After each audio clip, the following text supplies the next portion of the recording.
on, let your feet get heavy. Let's go, come on. Somebody make some noise in here. Come on, catch it, Jehovah. Jehovah, I trust in you. In you. Oh Lord, say it. Oh Lord, Jehovah, you. I trust. I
goodbye to my trouble.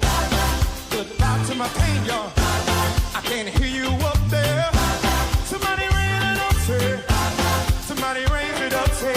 You are the God of miracles, hey. The Ground Report with Mickie K, Andy Williams, and Lennox Smith. Everybody get your feet happy. Let's go. Come on.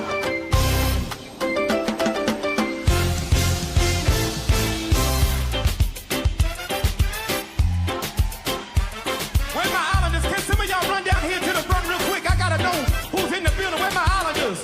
I need y'all to run down here. Come on, let me see ya.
entertain y'all.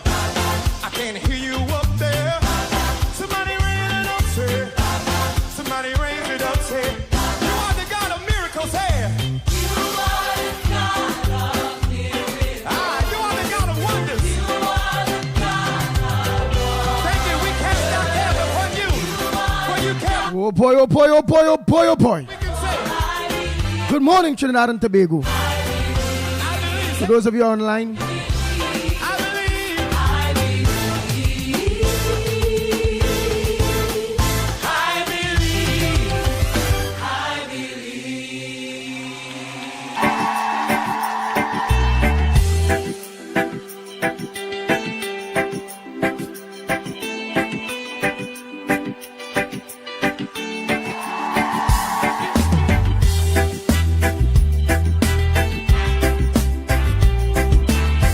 oh boy, oh boy, oh boy, oh boy, oh boy.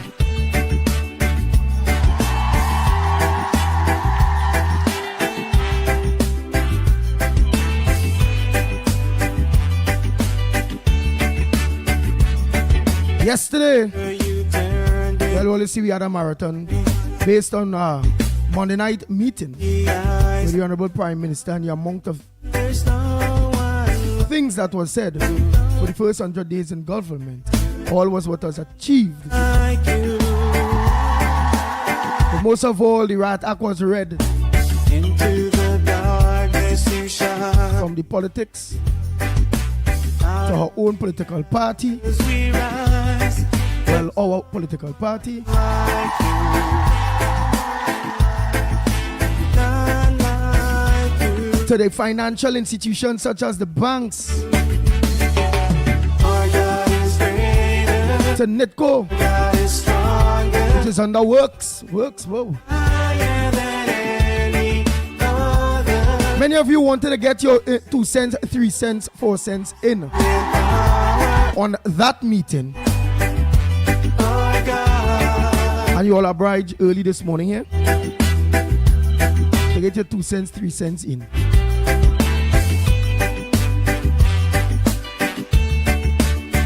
From Monday to now, what's on your front burner? Darkness you shine. What says thou?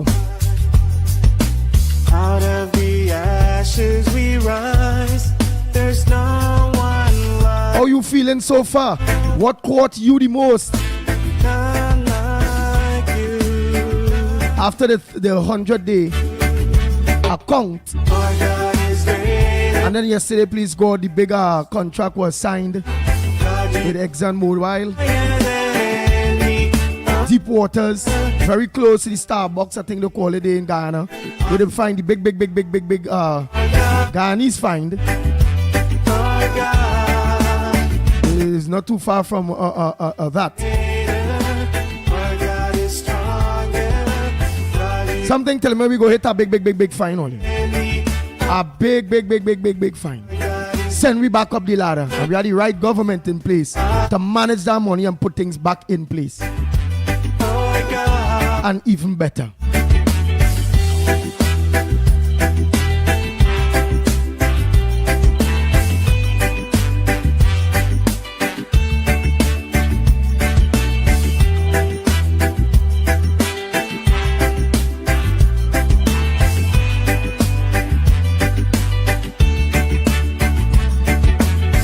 And if our God is for us, then who could ever stop us? And if our God is with us, then what can stand against? And if our God is for us, then who could ever stop us? And if our God is with us, then what can stand against? Stand against.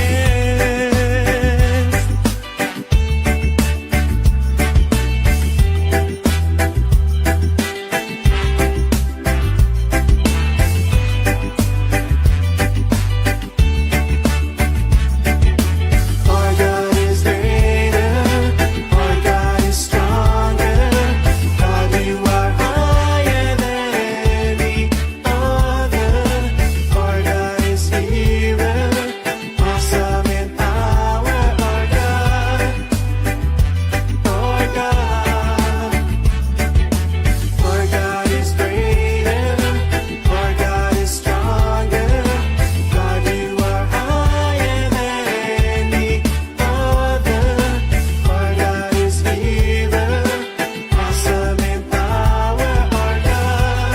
Oh boy, oh boy, oh boy. My God, Lennox Smith, you come in and tell her we got the next day score on there. my God is for us, and who could ever stop us? And if our God is with us, then what can stand against? And if our God is for us, then who could ever stop us? And if our God is with us, then what can stand against? Stand against.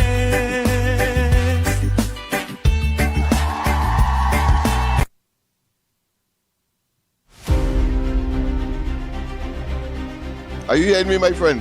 Loud and clear. Oh boy, let me, Right. wait, let me just make sure. Let me just take off some of these things in the background here. Nice. I left it on since yesterday. Not that I want to project my son's encounter with the Prime Minister, but I just want to make that was inadvertently left on yesterday. My apology for not having a program last night. We had one, yes, in the sense that it was one that that featured, of course, some of the highlights of the Prime Minister's address to that August assembly up at Couva in commemorating the first 100 days of the new administration since the 28th of April general elections. So I thought, right, so that out of the way. Yes, indeed, of course, a pleasant good morning to all and sundry, East, West, North, South, Central, our friends in Tobago, and wherever you are, streaming on the World Wide Web. Pleasant good day to you. Yes, it is, of course, the 13th already of August. Don't forget that we have a protracted holiday, I think by 1 week. The argument is, I'm talking about, of course, school holidays. The argument has been that enough time will now be given for full repairs and the general preparation of all stakeholders as far as the reopening of the school, reopening of school and the commencement of the new school year, because, you know, in September every year, the new school year begins. And what that symbolizes really or signifies is that persons who would have reached the end of their secondary school life, Form 5 basically, would be out of school, at least from the secondary perspective. Some may go on to tertiary education, university that is, and others may just go into a career, or they may go to some other developmental initiative. Whichever it is, the fact is that they would have come to the end of their secondary school life. What does that mean? It means, therefore, room will be given for the first formers, those who are now entering the secondary system, to now commence. And of course, and by extension, those who are entering the primary school system will also have an opportunity. And at the same time, it has a chain reaction. And those who are now entering the what I consider the pre-primary school system will now have a chance to enter, of course. And it is conditioned by age. Generally 5 years you enter, of course, the preschool system, and then, of course, after that, the preschool system will be before 5. I think at 5 you enter the primary system. I've been out of it for so long, but whichever it is, the fact of the matter is that the beginning of the school year marks, of course, the ending of a lot of things and the beginning of a lot of opportunities for the pursuance of people's education as far as individuals are concerned. But that being as it may, we also have, of course, a number of things in the news. Yesterday, the signing between Trinidad and Tobago and the Exxon, should I say, upstream. Basically, they are upstreamers. They look for and drill and, of course, monetize oil and gas discoveries. So we would have had that. I was particularly taken aback by, of course, Stuart Young's claim that that was negotiated by the previous administration, and no one questions that, because these kinds of matters cannot take three months to find and then negotiate and then conclude. So it's obvious that the last administration would have been part and parcel of that. What he failed to say, however, as the Prime Minister took the liberty and the opportunity to say, is that, of course, Exxon and the deep water agenda, the deep water blocks, were being pursued and identified since 2015, when, of course, the previous administration was in office almost 10 years ago.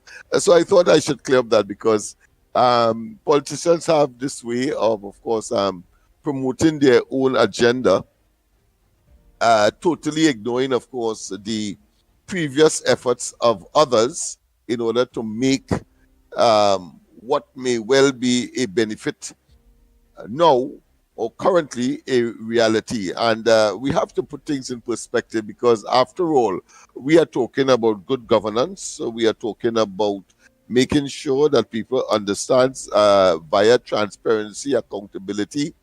And I believe that if it is that we are to subscribe and to practice that principle, that we should, of course, put things in perspective. So prior to the last administration, the whole question of deep water discovery and search and so on was initiated by the Kamala Prasad Bisesa then administration. I'm talking about between 2010 and 2015. So in other words, as we have said on this program from time immemorial, government and governance is a continuum. And therefore, unlike the last administration, this government has accepted the fact that, for example, they have inherited certain issues that they must address. Unlike, of course, as I said, the last administration would, of course, abandon what they would have met, and then, of course, blame, rather than take up the gauntlet. We have seen that spectacularly displayed with respect, of course, to when they inherited, for example, the increase in expenditure of the government, consequential of wage negotiations. Remember that as soon as Rowley and them came into office in 2015, they will complain about wage negotiations and then start to tell people that we know of the government, and tell the public servants that he is seeing them coming around his office, and if, of course, he pay them, then they will lose their jobs. Remember that? And I mean, that is like yesterday for me, and I'm suppose those of us who are conscious, particularly those in the public sector, will certainly, of course, have some nightmares as a consequence of that. Of course, there are other issues, the abandonment of schools, for example, that might have been some 60 and 70 and 80% complete. And now, of course, it behoves on the present administration to complete those. And those schools could have been part of the assets of the education system, a subset of the many functionalities or function of the government, whether it, and I'm saying here subset simply because you have, of course, agriculture, you have, of course, social development, you have the Ministry of the Attorney General, you have even the Prime Minister's office, you have the Ministry of Sports, you have the Ministry of Trade, and we can go on and on. The fact is that that is one subset of the many functionalities or functions of the government, and to abandon any one of them on the basis of political spite and total neglect and abandonment and abdication of one's responsibility at the expense of you and I, taxpayers, it is very, very mind-boggling for me, and so, of course, unnecessary. We saw, of course, the focus by the last administration on the Brian Lara Stadium, for example, it having been abandoned, and of course they would want to say that because it was a PNM project, it was abandoned. But one has to understand, and I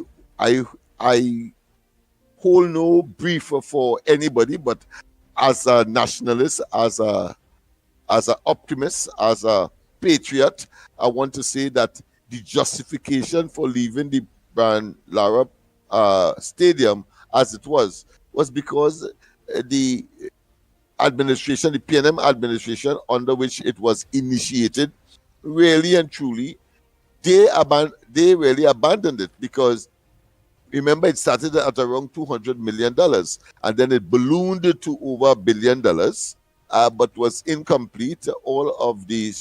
Some of the structural integrity of the facility was under question, and it was logical and common sense not to continue, particularly in the context that we would have had several stadia all over the country that would have been already constructed, and therefore that particular facility would have been an overkill.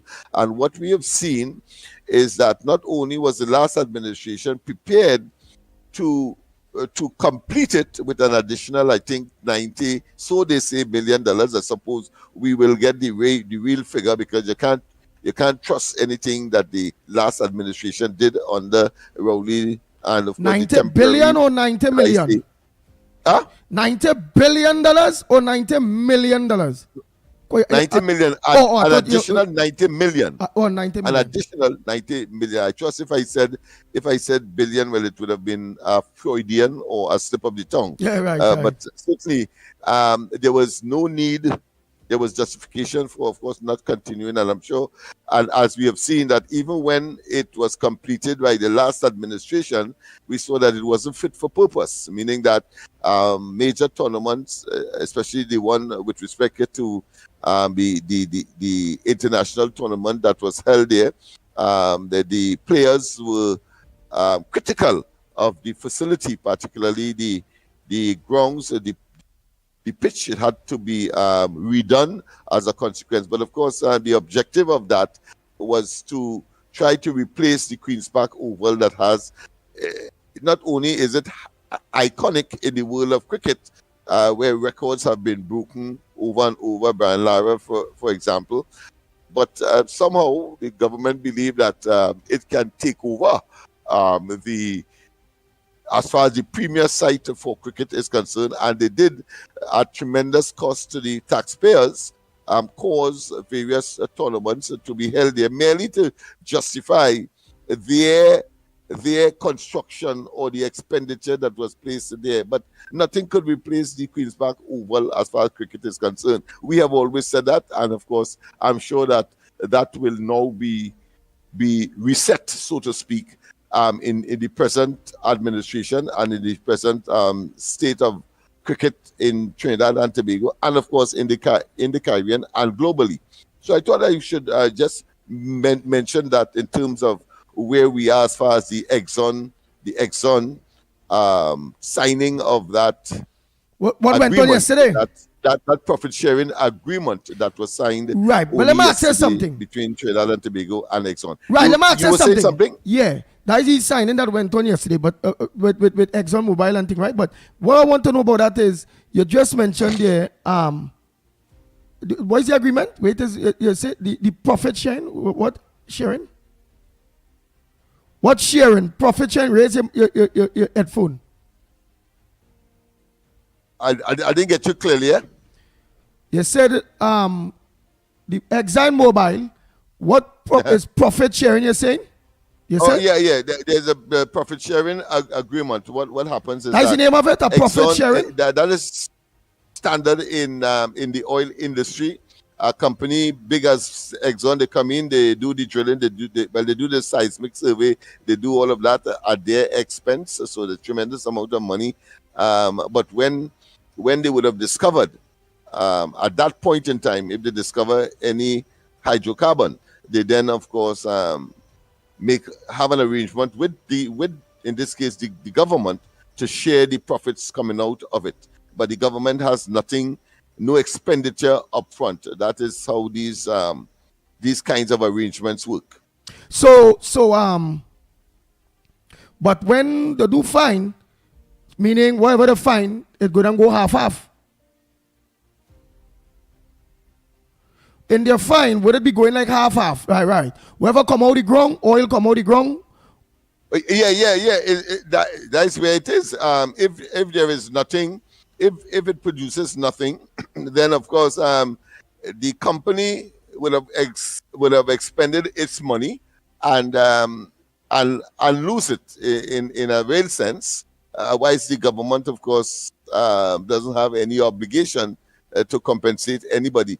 So you would understand why when there is a discovery as large as, let's say, that of Guyana, for example, these arrangements appear to be to the disadvantage so of Guyana in the same arrangement too then? Yeah, of the country in which it was discovered.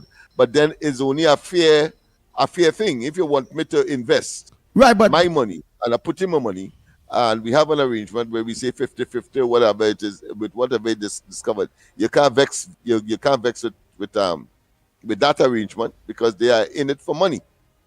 Oh, but so it's the same type of arrangement it's the same type of arrangement. Yeah, they don't love anybody. They may come in here because they love us.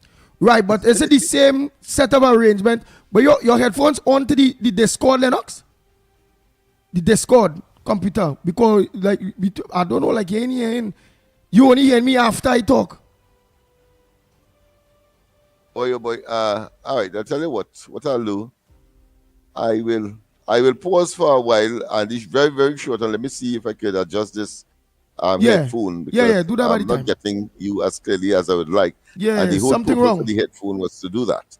So let me adjust a little bit, and then I will return. All right. If you had you go ahead, reset. Well, I reset. I'm not getting you. What? Reset your thing. Because I have been talking to you, you talking after, and we like doubling up. So you reset your computer and come back here now. All right. Yeah, all reset and come back. Yeah. I'm coming now. I'm coming. No. Yeah, all come up here, Discord and the thing. If it is, you have to do that too.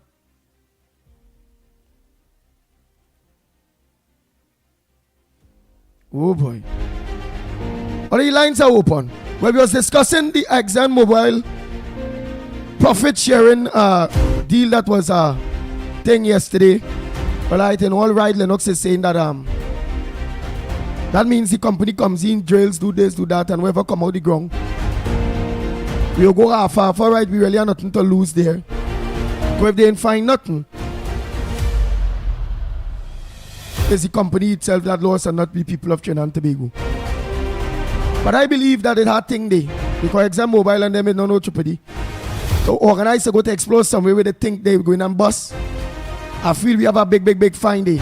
I feel that them people and them they want to they maybe them done, maybe they know that 2, 3, 4, 5 or 10 years ago about right out there, but remember various people pour the money, do the seismic survey and all them thing and realize but they'll keep it under low profile, under lock and key. We don't know. The only way our next company had to go is pour the money to go to find out. And them now who having the opportunity who didn't want to do no business under Rowley them, who at that point they had exited Trinidad and Tobago back then but had always know they are real thing. Gone in the archives, in the vault, where employees had to swear to secrecy. On that aspect, where they could get in real trouble. That information so locked down, nobody could organize to send it to no other company to say that block they had thing, go and check Trinidad and Tobago. I believe those, you see that block? I think we're going to get a big finding. Oil and gas. We're going to get a big finding.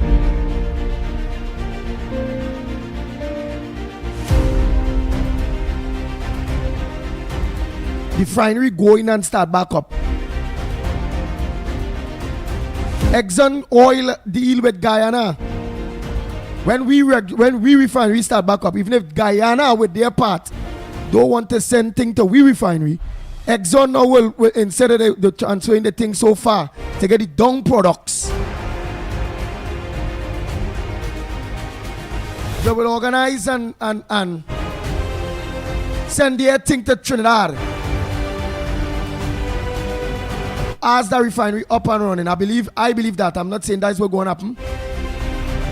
Because I believe that block would have get for Trinidad to go in and get a big fine. And they want that oil and all with a half deal will be refining in Trinidad, so they're getting the things refined on their half and we get on we half.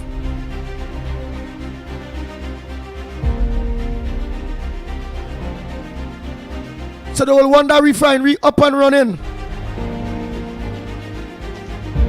And there's where the Honorable Kamala Prasad be, sir. And her government will be able to now find the money to be able to keep their promise with the public servants. As she says, all about filling the public service up. 20-something thousands people vacancies. All right, Patricia Reed, let me know then. You say it's not no half. Call me or write very quick what it is then. Oh, call me now. Andy, it's not no half. So call me. Let me hear you talk. What it is, what you believe it is. Patricia Reed. You're calling? Talk quick. Right? Yes or no? You're calling? Yes or no? You're calling to discuss. You said it's not a half. Meaning my colleague is wrong. So Lennox, you'll just go in and check up that again. No. I give that as an example. I never said that was the specific arrangement. Let's get it clear. I just gave as to how profit sharing works. That's the example I gave. If that's the name. I don't. That's why I asked if that is the name. I don't think it going into profit sharing deal. I don't think that is the name. You putting it as profit sharing. That is not what it means. Yeah, that is not the name. Right, what is the name? What is the name of the deal? It symbolizes that. But no. You see, I don't want to. I have it. So let's not waste time. Let me get it, and so you'll hear it from. I'll read from the article. Yeah.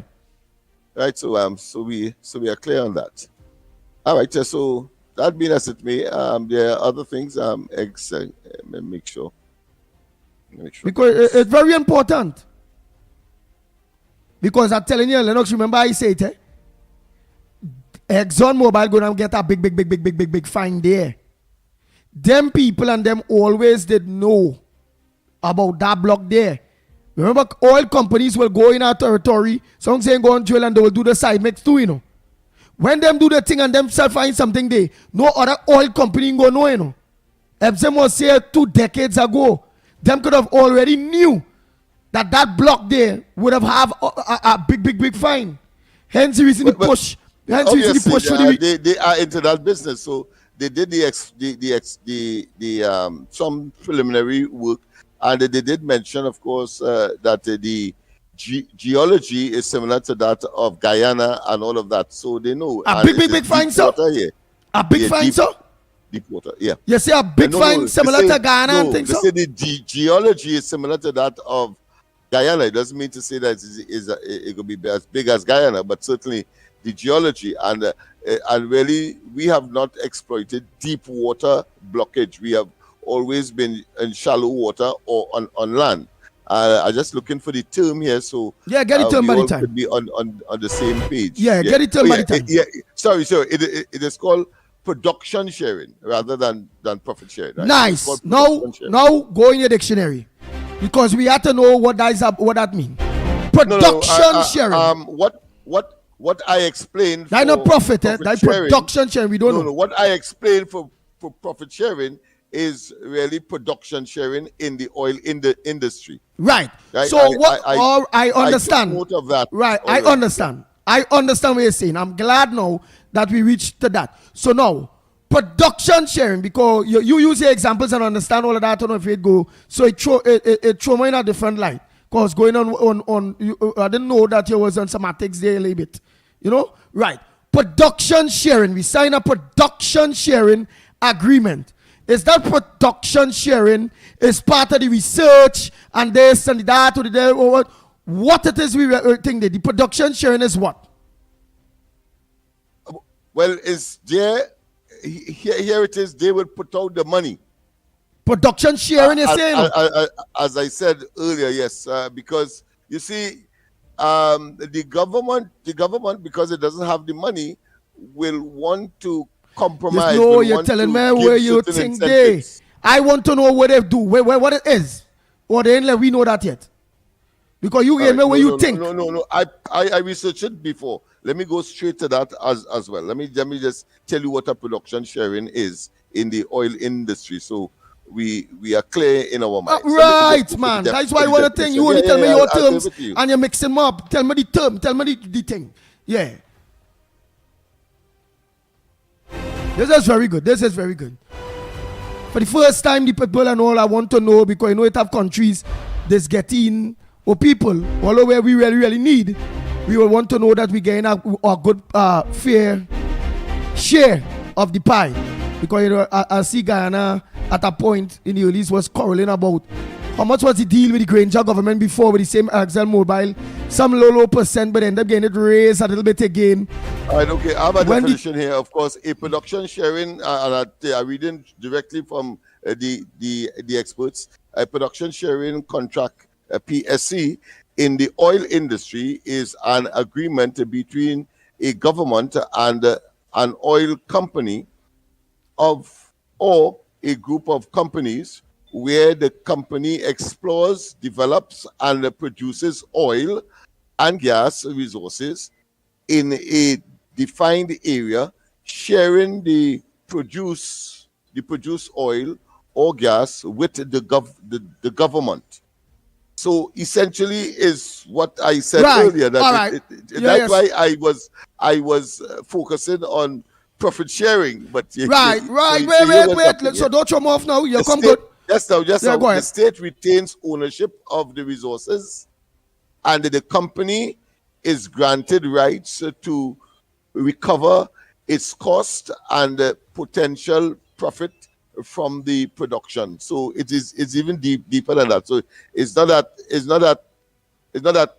if I am to be criticized for my definition, it would be that the company will recover its costs.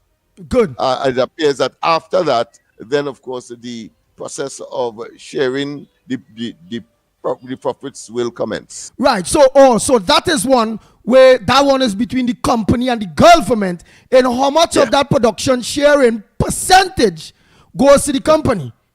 Yeah. But it will never be where it's a 50-50 or whatever produce, knowing we have to pay you back your money that coming out the ground. Yeah. But you have to take back your money out of what you put out first. Right. So the government and them, though, so you believe that and all a percent was spoken about, whereby, let me say. Well, that is what it is about, as the definition says. So it means, therefore, that would have already been negotiated. Everybody would know where they stand in terms of whatever is found. Right. So far, what we don't know is what percent after the people get back. Yes. No, we don't know at all. All right. After the production sharing, everything, the company gets back its money, or if it go. Remember, after that, they get back the money, or if it go. Right. We know how production. How would it go? Does it go well? Is half, or does it go where the government and the company talk, and the government will say, well, yes, we hold the ownership, but here it is. In our country production sharing of the spoils now, the government of Trinidad and Tobago retains 60% of what come out of the ground. We will give only 40% of what come out of the ground, or 30% of what come out of the ground. Right. Does it? That's part of the discussion, I'm sure, but we don't have that information, because it could be that as well. Oh, so that is a piece of information that the government and the company wouldn't let we know.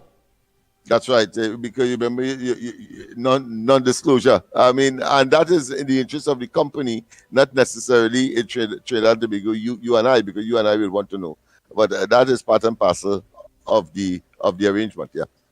Right, so under the Freedom of Information Act, then we will be able to have an idea exactly what is because there's a big deal or how it go, right? That is when we will be able to know exactly what was the percentage wise agreement in it? Well, you could try, but there are reservations in the law itself that says that certain things you cannot disclose. So if there is a non-disclosure, that means therefore that the government will be breaching that arrangement. No, but and this, it wouldn't be good. right, but just now, Aglan, I want to For point the Santa Cruz. legal, For the legal, the legal ramifications are would be significant. Yeah. Right. No, why I'm asking all this and why I believe this is really healthy, because we don't want we government in the future where nobody coming to say anything, however, is because what I had learned is that Guyana, under the Granger government before this one, had went in some same kind of thing there. And I saw it have some bloggers, right? It has some bloggers who was mentioning about Guyana only have a 2%, 3%. And then I did see whereby when the new government, Ali and them did come in, they went and renegotiate with Exxon because the percentage was too low, however. So I was just trying to find out if it's the same kind of business like what it is to do with Ghana is what we're doing with Trinidad. And if it is back then, down to the present government, had to talk to Exxon and raising that. So I was just trying to find out on that basis. No, it's clear. It's standard. It's the same Exxon that is in Guyana. So therefore, what I expect is the same thing. But like anybody else, is a business deal as far as they are concerned. They are going to negotiate in the interest of their owners or their shareholders in this particular case.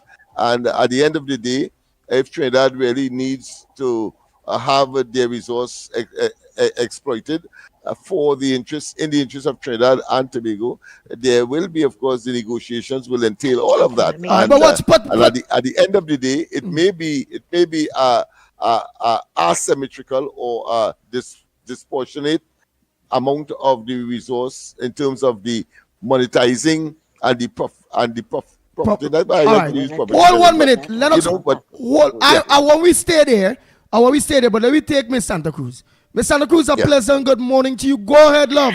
Good morning, Andy, Lennox, Mickie, Nubia, to everybody out there. Andy, and Lennox, we have to add 2 more things to the 102 days achievements.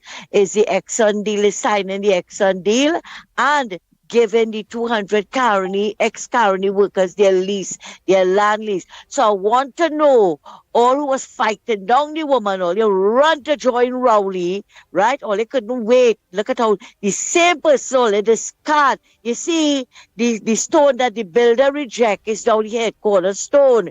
She had to come back now, Andy. That is karma. That is very good. She had to come back. Yeah, she had to come back and give the same Caroni workers who turned their back on her, right? Because of Rowley and Nival Maraj, had to come back and give them. And here she promised to give them the EU money. Lennox, I stand corrected, but I'm sure I heard that, right? That she promised to give them the balance of the EU money that was owed to them, that Rowley and Camille Robinson Regis lied and said that came from that was supposed to go back to the Treasury and they were not entitled to it. That is a big fat lie. Andy, you see why it is we have to keep reminding people about what it is, the nastiness. That's the only word I could find this morning. That what Rowley and them did to this country. Look at what they did to those cane farmers, right? EU gave them the money. It was supposed to be in tranches. And you come in to tell the people now that is money from the Treasury and they were not entitled to it, but you're still giving it to them. You were so generous. No, we have to expose them, Andy. We have to expose them. And this morning, I am so proud of my Prime Minister. I stand tall. I stand side by side with her. And if I need to hand her the stone or the piece of stick to bust anybody's head, I am going to do it. And I totally agree with her. We have worked too hard, Andy, to get into office for anybody with a corrupt mind. Now, I am not saying that they are corrupted, okay? So people can start pointing fingers at me. But I'm a realist. Okay? And we are not going to stand by idly and see anybody drag this government down, because they have done a lot in the 102 days, right? And they will continue to do more. Okay? And I totally agree with her. You cannot fraternize with the enemies. We pull them down. On the 28th of April, we pulled them down because of the corruption and the way what they were doing to the people of this country. And you all are not supposed to be sitting and sharing any kind of drink with them. I don't care. The enemy is the enemy. And I want to tell Penelope Beckle something here this morning. You coming to talk about the 100 days was only chaos, mayhem, and bad decisions? Madam, something wrong with you, you know? Something is really, and I use that term loosely, madam. Something is very, very wrong with you. Where was the chaos, the mayhem, and the bad decisions? Where was it? I want them, all of them who criticizing the government and the 100 days plan. What did the PNM do in their 100 days? Absolutely nothing, because the first thing you better tell the people in Lavatil, tighten your belts, wean yourself off the government, because every road, every school was built by the government, okay? Or you wean all yourself now. What we were supposed to do, build our own roads, I think, and he taking the money and building Bali's house. That's how it was supposed to be. But you see, Andy, I don't know if we're on Gael yet, and I want to be very respectful. Yes, we on. It's right? It's on. Yeah. Although I don't have any respect for Penny, none of them, the 19 of them, I have no respect for, because they are a bunch of mocking pretenders, a bunch of hypocrites to come here and talk about the partnership, the coalition 100 days. I find they did good, and I wish them well, and I hope they continue to do well. Thanks a lot, Annie. Thank you so much. Trying to make the lines are open too, eh? It's open. While me and Lennox debate various things. The numbers are called at 225-6644, 225-6644, or 239-5120, 239-5120. We'll give you a WhatsApp call at 366-3053, 366-3053.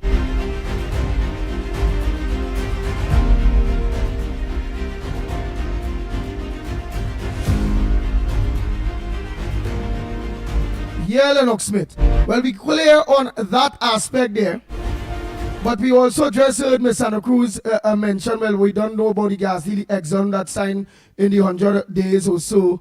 And then the county workers. The county workers, of course. So they get the county workers are getting the final tranche of the agreement. Yeah. So which is the lease. Wait. I just got a call saying that they are not seeing me on the system. Could you? Wait a minute. Could you check? They say that they're not seeing me. In the background, all right, your background. All right, yeah. Go ahead. Yeah. So watch. Where me so people are sensitive. Yeah. Where me right. you get the thing. You get the money. They get money and they get a lease, or they get just the lease, because you talk about money too. Yeah. The rest of the lands that was supposed to be allocated to 200 of them. I think they got that. I have not gotten the chance to look at the totality in terms of the details, but certainly during the course of the program, I certainly will update myself and therefore the population as to what is the actual deal. I know that the PNM did, of course, renege on a promise that they would give the people all of their monies, including that. But I know that the UNC then, between 2010 and 2015, did promise something extra. So I don't know if it is that extra that is being cumulatively. No, you see, I'm confused. So Santa Cruz go have to call back and clear it after, because what I'm confused with is, all right, they get the deed. Okay, right, they get a deed. Well, the lease, because state land is lease. So they get a lease for the land and whatever, so they get a lease. But I heard her talk about some money that the England government did give them, and Rowley them that said this or that. So also asking if they get money too. So the EU, the EU, right? So I want to know if they get money. Yeah, the European I know how the deal go, but I just want to know if they get the money. In order to close down the sugar industry, there was something called the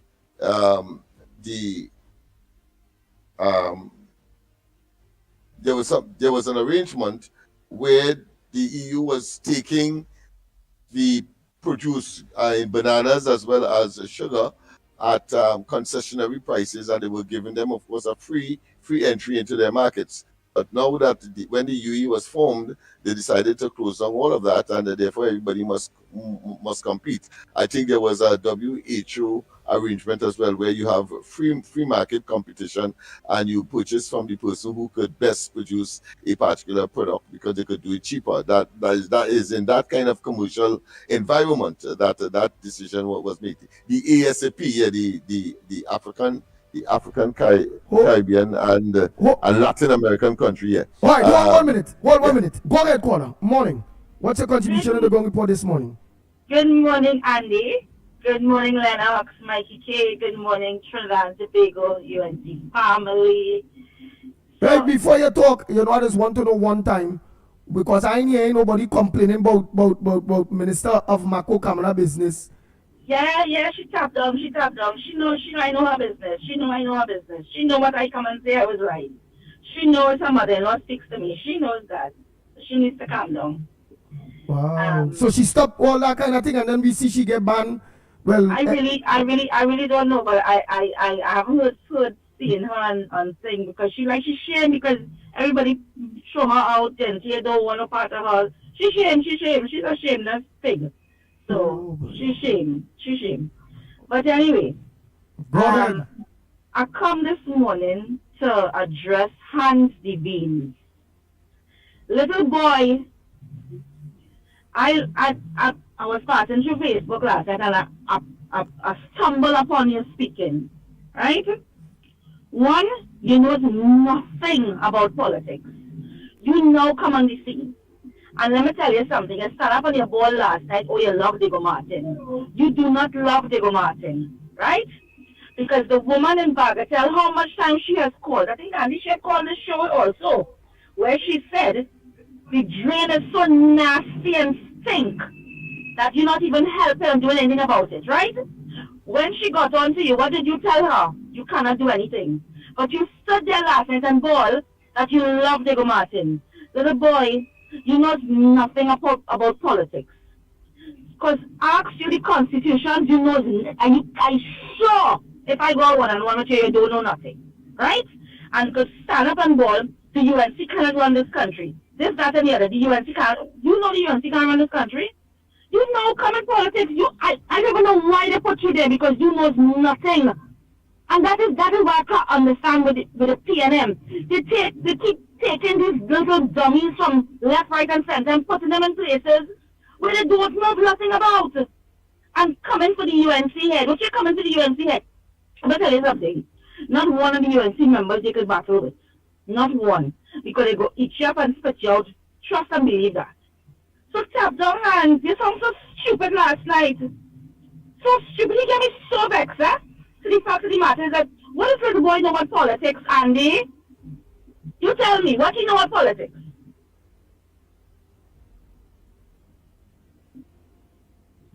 Andy? Hello?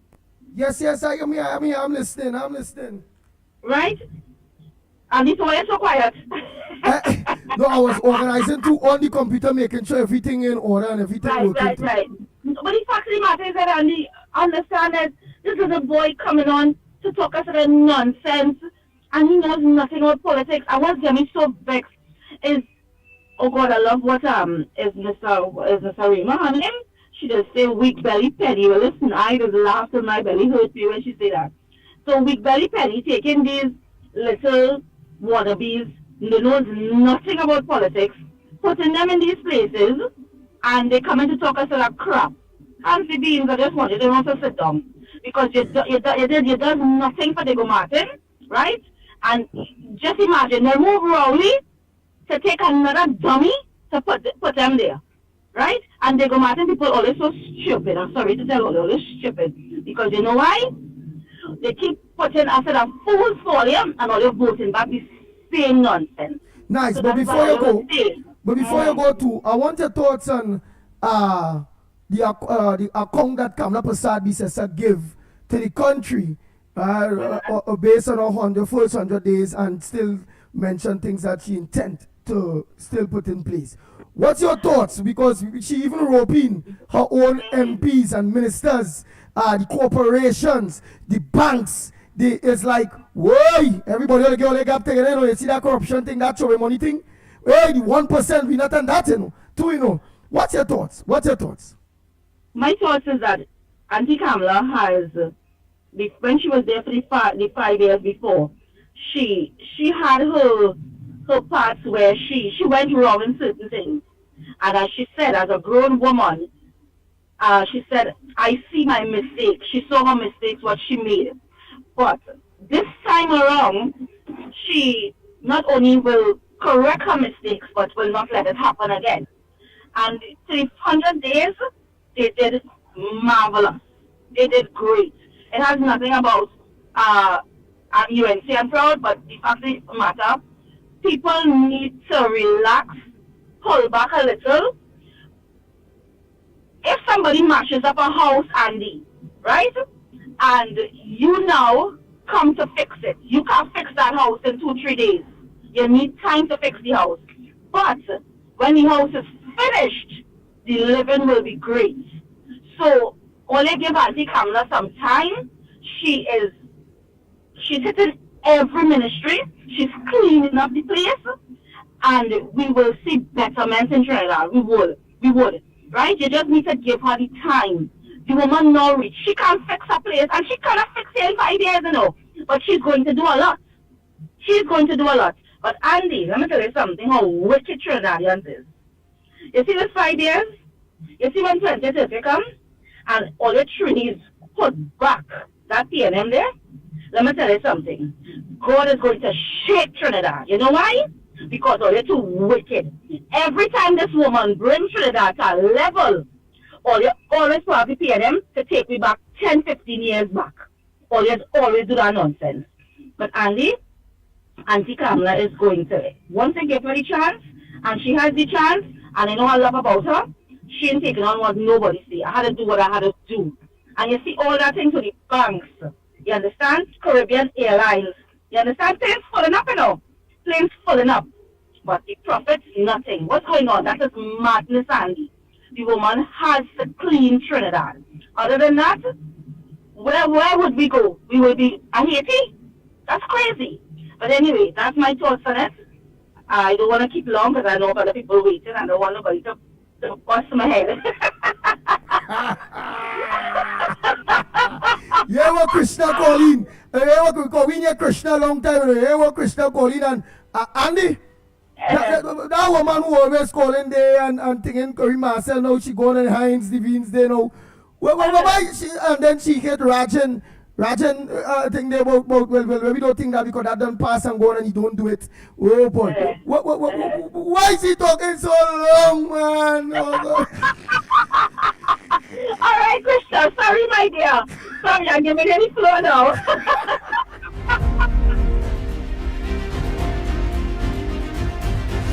And Andy, and now you bring she and has let to the pool talk long. Miss Santa Cruz. Now you bring she. Miss Roadbrook. Then you're gonna buy a Pokol. And them taking up the whole program, them taking up. Why, Andy, why? And then Bayram go calling after Krishna. Andy. Oh God, boy. You're wicked, you're wicked. Why you gonna make them women them just calling and they picking up all the time and people have contribution to make, Andy? Why you doing people this wickedness, Andy? Boy, you understand me? Look at what's me. I can tell all about this show. I don't know how they be feeling when there's a part of this show. I show Lennox Smith and all. Sometimes go sit down and go remember something that was said or something will go on in this show that is just at a laugh, boy. Yeah, just a laugh. I sure he know every caller who will call in over the thing like we kill it. I'm Brown here. I want to say good morning to everyone on the live, under our Guile family. And I want to give you all an update that all roads lead to Cuba. And our government first 100 days giving account. Boy, then it is Rootbrook. Why these people are Trinidad and Tobago so wicked? Oh God, boy. You ought to be begging them to come out and protest. Them still want to see what's going wrong. But like they're blind or what? Let me tell you. Miss Rootbrook gone. Eta Silver Fox, Mother Bernie. I ain't gonna lie. Era Mr. Lauketa. Boy, there's a lot of you all. Era Mr. Ramnarine. He just get vexed when he can't get in, you know. So that is one when I say, wait, I didn't see, I remember I can watch everything at the same time. But some of you must realize, so long as I miss all your call, I just call all your back. So long as the lines thing, I just call back you all. Because I ain't all your total feelings. Anyhow, let me continue the discussion on Trinidad and Tobago. Some discussion this morning have everything to do with the signing of the ExxonMobil it's not profit sharing, it's production sharing deal that was signed.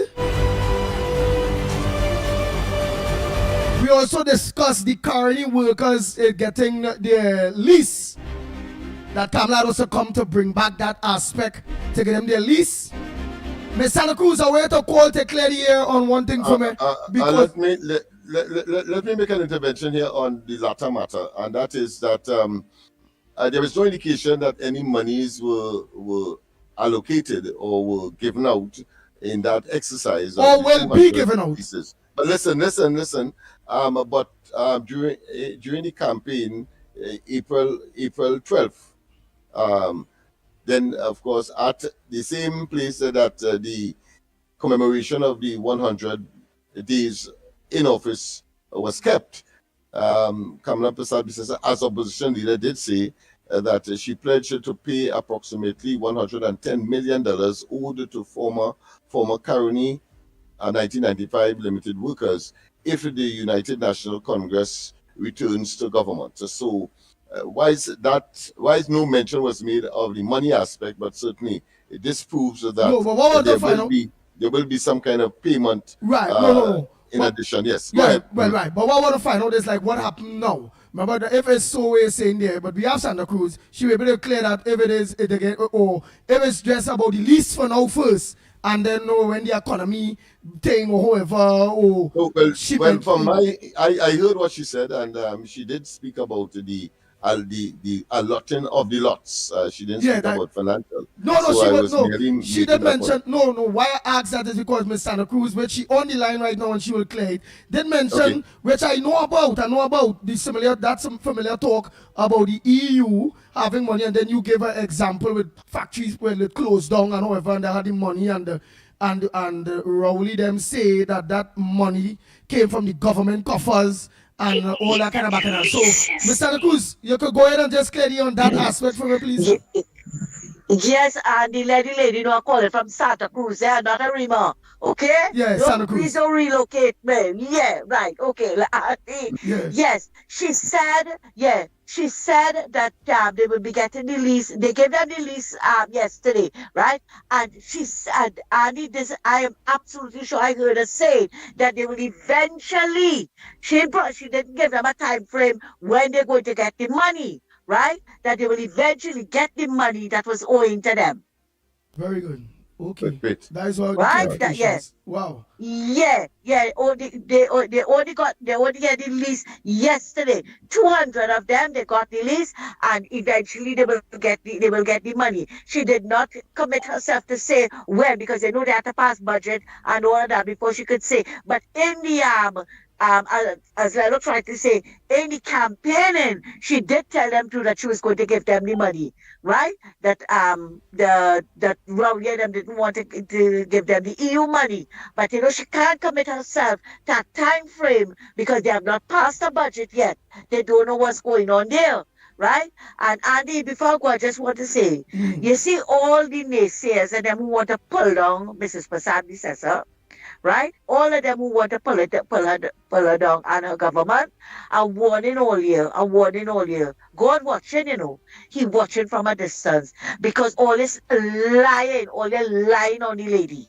Right? She's trying her best. She's doing a lot of things for the people of the country. And don't come here now and say that she's not doing nothing. Andy, before I go, I want to say, no, I didn't agree with this, I didn't agree with this. But you see, when you want to play bad, that is what is going to happen. I did not agree. I don't ever agree. You and somebody have something. Why are you attacking their children? They went after Marsha Walker's children. That's why she get quiet.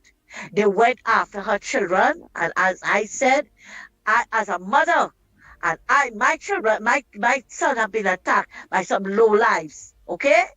And I went after them, and I don't agree. You and the mother have something, right? Or they had no right to go after the children. But you see, when the low life on them, and yes, I'm referring to all it was low life, right? But they can't get to the mother because people were fed up of the things that she was saying about Kamala. About the Prime Minister. Up to recently, you're talking about how she's so frail and she's so frail and she's so frail. As though you wouldn't get there. Right? So they went after her children and she got vexed. From what I heard, she got vexed. Well, it was inevitable, Andy. It was inevitable. They're going to hit you where it hurt most. But it was wrong. It was wrong. Wow, so that's who answer back us various people on the social media or various people. Various people. They went in the direction of hitting she on children. Yeah, hitting her with her children, right? But it was wrong. It was wrong. And as a mother, I know what that felt like. You want to say something about her, go right ahead. She was the one that said it. Not the children. Leave the children out of it. The children not into politics. The children not into politics. They should not have done that. Yeah. Okay? And I think all that to has a very quiet until she start back up again. All right, so I just thought I'd clear the air on that. Thanks a lot, Andy. Take care. All right. No, but very, very good point. What did you like the Pitbull? In other words, that's what she's saying. What did you like Lennox? Don't go after Lennox children. I agree. Do not go beyond the individual of antagonistic politics. Let the children, of course, in the fullness of time, if they so desire, when they would have become adults, etc., and they want to engage, well, then, of course, they are in the guile, and therefore will have to suffer the consequences. But in the meantime, let them strive as young, growing children, and let them make their own observations, etc., as they move towards maturity. And then, of course, they, in their fullness of time and then with their own generation, will have their own battles as well. Nice, once they want to get into the politics. And Patricia Reid said that is how low and nasty UNC people does be. So I want to tell you something, Patricia Reid, because remember you answer me back to something I asked here, was to tell me, you know what I'm talking about. No, this is how unique, genuine UNC people are. Look, Miss Santa Cruz come, despite her what? And what the class? She have a real venom for Marsha Walker. This is UNC people. And I had to disagree with anyone who went beyond Marshall Walker itself, the individual, and went at her kids and technically went in the corner there for Marshall Walker based on that aspect. Well, you only deal with Marshall Walker, deal with Marshall Walker. You really gave the woman cheering and thing out of that. The woman cheering didn't do anything of it go. That is class. That is a level of humility. UNC people have humility. We will go wrong. And sometimes when we go wrong, we will organize and we know how to say sorry. Hey, I was wrong. We not big-minded and swelling it like all them 13 and Rowley and Stewart and all of them. Big mind, swell-headed, and they have no kind of one who say humility in them. There's bullies. Go ahead, Lennox Smith. Yeah, but it impinges on the lack of, or maybe over preponderance of common sense. Because we have seen that time and time again, not to be surprised about such a position of someone who may be in favor of the PNM. We have seen, of course, the former Prime Minister Rowley, when, of course, a very innocuous scenario where, of course, the UNC was tending to promote that they are much more congenial, they are much more altruistic, they are much more concerned, people-centered.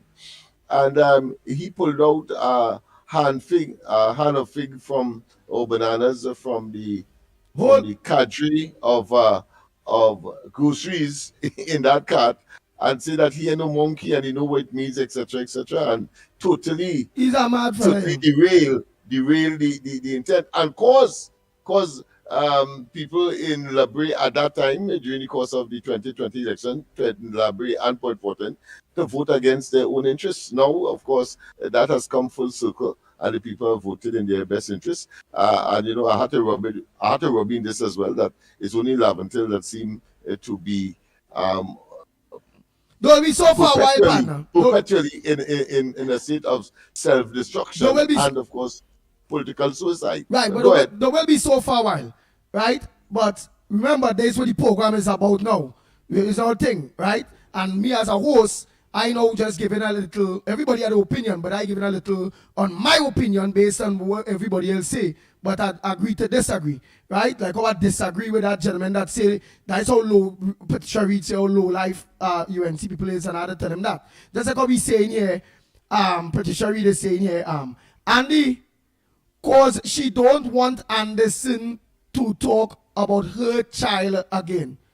Correct. Meaning she feels it. It's not right. Don't go after Miss Santa Cruz children, or she mother, or she. You have an issue with Miss Santa Cruz, and that's my opinion today now. Just deal with Santa Cruz. First up. So the principle still beats back where you say the Patricia Reid. Go ahead, Santa Cruz. Go ahead.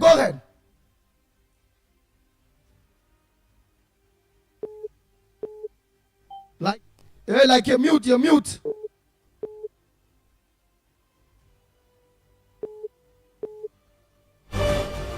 All right. Well, you call back now, Santa Cruz, because you're mute. Your phone muted. Oh boy. So you understand what I was saying there before we take some calls, Lennox Smith? That in my opinion, she's right. That's a fundamental principle. You ring fence, if you want to call it that, and you protect the innocent and the vulnerable, and those who really cannot take care of themselves because they can't respond. Exactly. Therefore, of course, it is immoral, it is unethical, and frankly, it is distasteful to bring into the discussion elements that are totally extraneous to the entire development of the country. I want to go as far as to say. No, but not only that, it's all about level head and common sense too. Yes, it is a all-full in my book, I believe again, I could be wrong, but it was an all-full approach by Miss Santa Cruz there by saying, well, yeah, but especially with his statement about that because she don't want Anderson to talk about her child. You're right, correct, because she say where it is wrong, and it have miscreants out there that have been talking about her child and people trying, and that's wrong, despite of what going on between she and her. But besides that, I watched it as she was just talking, and the natural common sense thing is, hey, generally, hey, it is. If you're dealing with an individual, don't go beyond the individual you're dealing with. Go ahead, Miss Santa Cruz. Yes, Andy, are you hearing me better now? Yeah, loud and clear. Right, Andy. Right. I am saying clearly, very, very clear. I'll be lucidly clear this morning. Anytime Anderson and Arima come after my son, I am going after their children. right? And Patricia Reed is a hypocrite. She's a hypocrite. They forget when the PNMIs was thinking of Mrs. Pasabi Sessa's son and her grandson. And you remember when the child went to Brazil with her for the march, and because he wore the Spider-Man mask, how these people take off on that child? But you see, Patricia Reed and them don't know etiquette, right? And I still maintain that it was wrong to say anything about Marsha children, right? Because you see, they don't have any, so they don't, right? It have something with the mother, go after the mother, say what you want to say about the mother, but how come you be a mocking pretender? Don't be a mocking pretender. Because they had enough to say about Mrs. Pasabi Sessa's son and the grandson. The nastiest thing that they had, it was, and she coming to talk about dancing way UNC people are. No. If we are practicing these habits, it's because we learn it from all year. We learn it from all year. Right. We saw what you were doing to Mrs. Pasabi Sessa. But he just showed something there, or she just showed something there. And I know you could answer that because I could never recall on the ground report. Again, we're talking about on the ground report. All your cost Dr. Rowley children for years. I will say plain on the ground report. I always cost Rowley. And I never go wrong with Dr. Rowley and his kids. Or I will just I will just say his wife, Mrs. Rowley, is a nice woman. What are you doing with that stupid man? Well, other than that, I don't know nothing about that. She's lying. And she's lying. You know what we said about Rowley children, right? When Rowley said that Kamala family was eating out everything from the official resident and everything, we went after because his daughter and her husband and the child was living there. Because if it was not good for Mrs. Pasabi Sessa family, it should not be good for Rowley family. And one of the things that they went after Sonel for was the it was alleged, I don't know if it was true, that she got a commission in buying the paintings, the Casabon paintings for the father.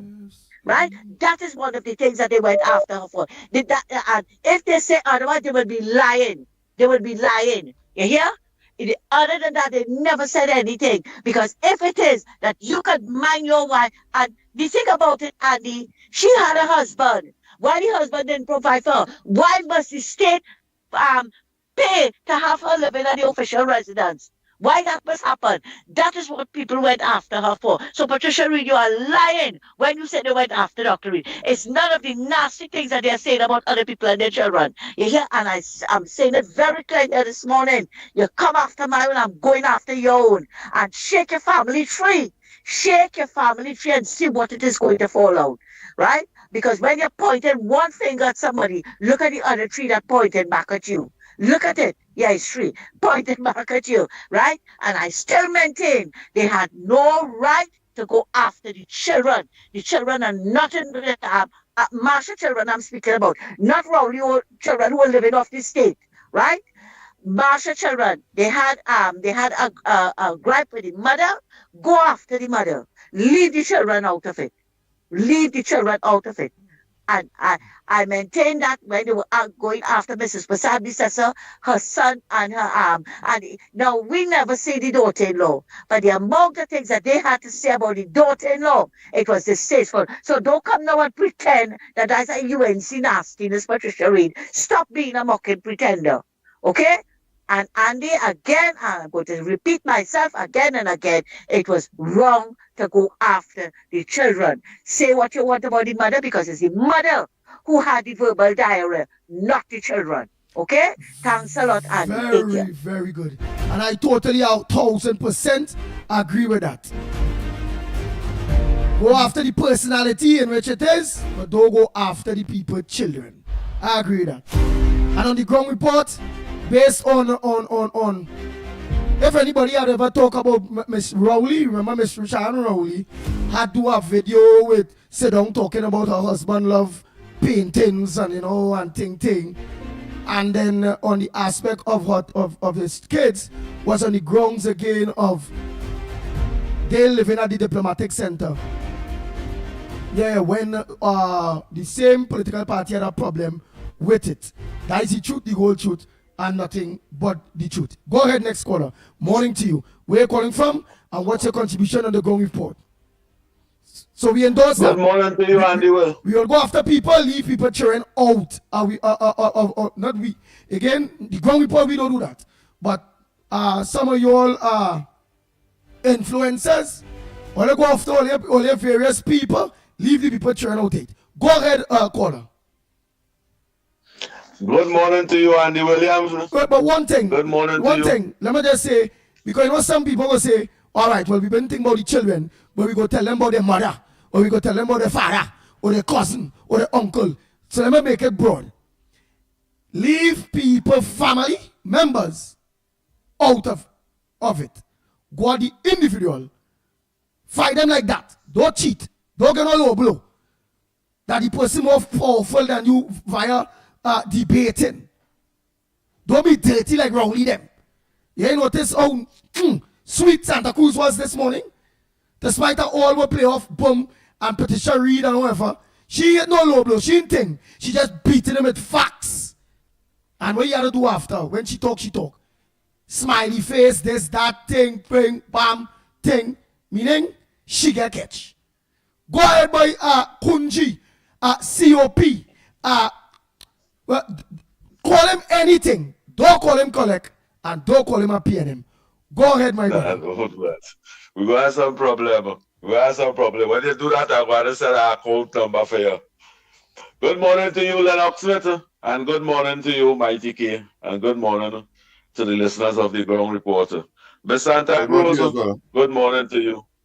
Good morning to you, Miss Santa Cruz. Miss Santa Cruz hitting hard. She hitting hard. But I agree, she leave people, children, out of all the conversation.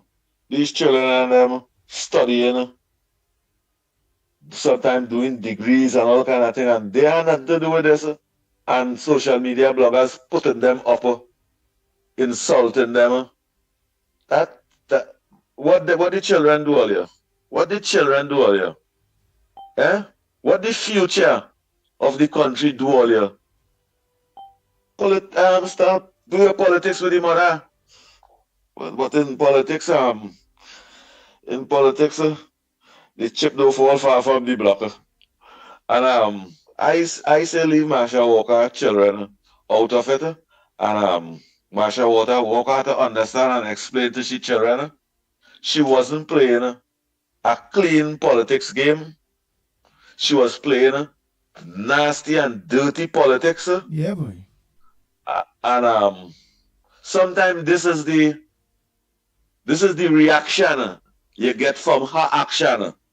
And she had to explain that to she children and them. She have to do that. You can't come down 100% on the bloggers and them because she was not playing clean. And every action in politics, every action, there is a reaction. So Marsha Walker, you explain to your children that I was playing nasty game, and this is the action you get from nasty game. And the solution is for you to stop playing the nasty game, Marsha Walker. That is the solution. But let me leave that alone because I really want to be on Marsha Walker then, but Miss Santa Cruz, take 10 out of 10. No, but like you're fighting now, where you know she quiet now, she come back out. You Mr. Kunchi, you Mr. COP, and it's bra-da-da-da-da-da-da. But when she going on you like a whole dirty potong, you know. Marsha Walker even know me, Marsha Walker. What Marsha go with me for? I will tell she frank whether I'm a married man. I am a married man, you can't come after me. Anyway, I will leave Marsha Walker alone. Wait, say? You're a married man. Wait, she tried to track you or something? I'm a married man. No, but she track you or something? Well, what else? What else she will be coming around me for? What else? Oh, gosh. Marsha Walker will be coming around me for? I not going up as a minister. I not going any prime minister. I not nobody. I like call her just like them. Oh, meaning keep Marsha Walker plays nasty game, political game. She chastised the prime minister in her. A woman not even supposed to classify a woman as how Marsha Walker classified the Prime Minister and the things she's saying. And Marsha Walker live on program trying to make the population feel the Prime Minister is a weak lady, she's a sick lady, she's an old person, and she can't govern the country. Why a young woman like Marsha Walker will be so nasty towards the Prime Minister, especially the leader of the UNC, who give them opportunity in the party. And because of greed, I'm not lying, it's because of greed. They wanted she out. The saying was saying all kind of things, and she run with 5 of them. Now none of them in politics. None of them in politics today. They could have humbled themselves. You hear what the Prime Minister say on the stage? Or you behave all yourself. You feel the Prime Minister hate Marsha Walker? The Prime Minister know that Marsha Walker and them engage in bad politics, and we don't want that. But if Marsha Walker go and apologize for the nasty things, they will be accepted. The Prime Minister is a passionate person like that. Go and apologize and explain your mistakes and why you come out so vindictive, and apologize for that. You will be forgiven.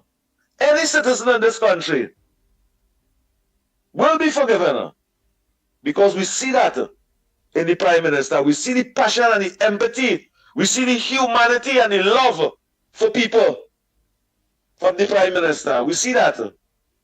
But I don't want to be so passionate too. I don't want to be like that this morning. What I want to say, Andy Williams and listeners of the Ground Report, when the PNM take power in 2015, 98% of the population roads was paved.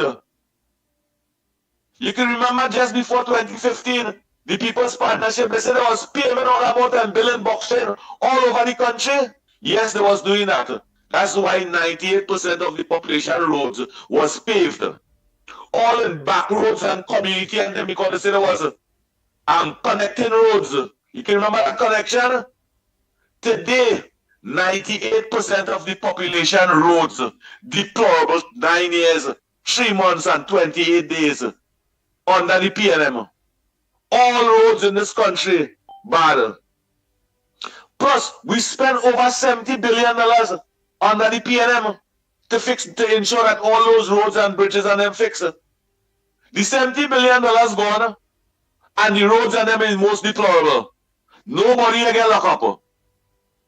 Where we money gone? Rohan Sinanan. You was in charge of that. You and Keith Rowley should be held accountable for the destructive road that all you create all over this country. All over this country. And let me give the Prime Minister 10 out of 10 for his speech. She 100-day speech. Keith Rowley 100-day speech. He went Lavantil and tell the people and them. The school your children going to, government paying for that. The water they're drinking in school, government paying for that. The light you're paying, government paying for that. It's time to wean off the government back. This Prime Minister coming and telling the population, she telling the banks and them you all are taking advantage of the people and them. And she asking the population to listen and support her, because transparency and accountability will prevail. We will get a better life. We will get a better life. What's the deal? 100 days. Watch what she doing 100 days. Me a get a dollar yet, eh? Me a make a dollar yet, eh? Andy Williams?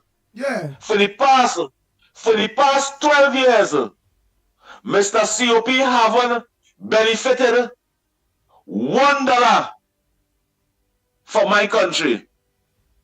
From any ministry or anything, get a work, I was to go to work, not $1 from this country. Tanti Kamala. But I given you all time to do what all you have to do fix the country. It is better to see about the future of the country than to see about one 60-something-year-old man. Thank you very much.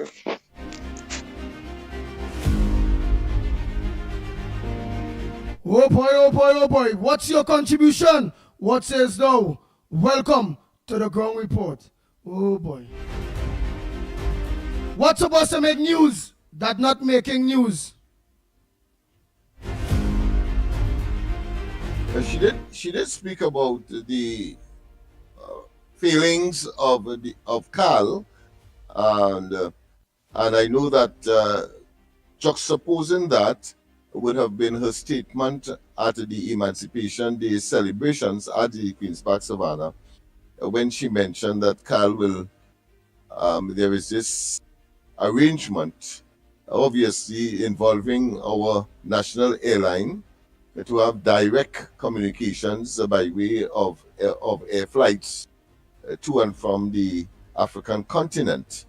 And I know that that is being considered. But right, but even if they're considering that, when one hear about the every single route, yeah, they were saying been pursued, yeah, what I want to ask, it's not profitable. Right, what I want to ask is, then if careful consideration has to be taken. Right, there. but watch.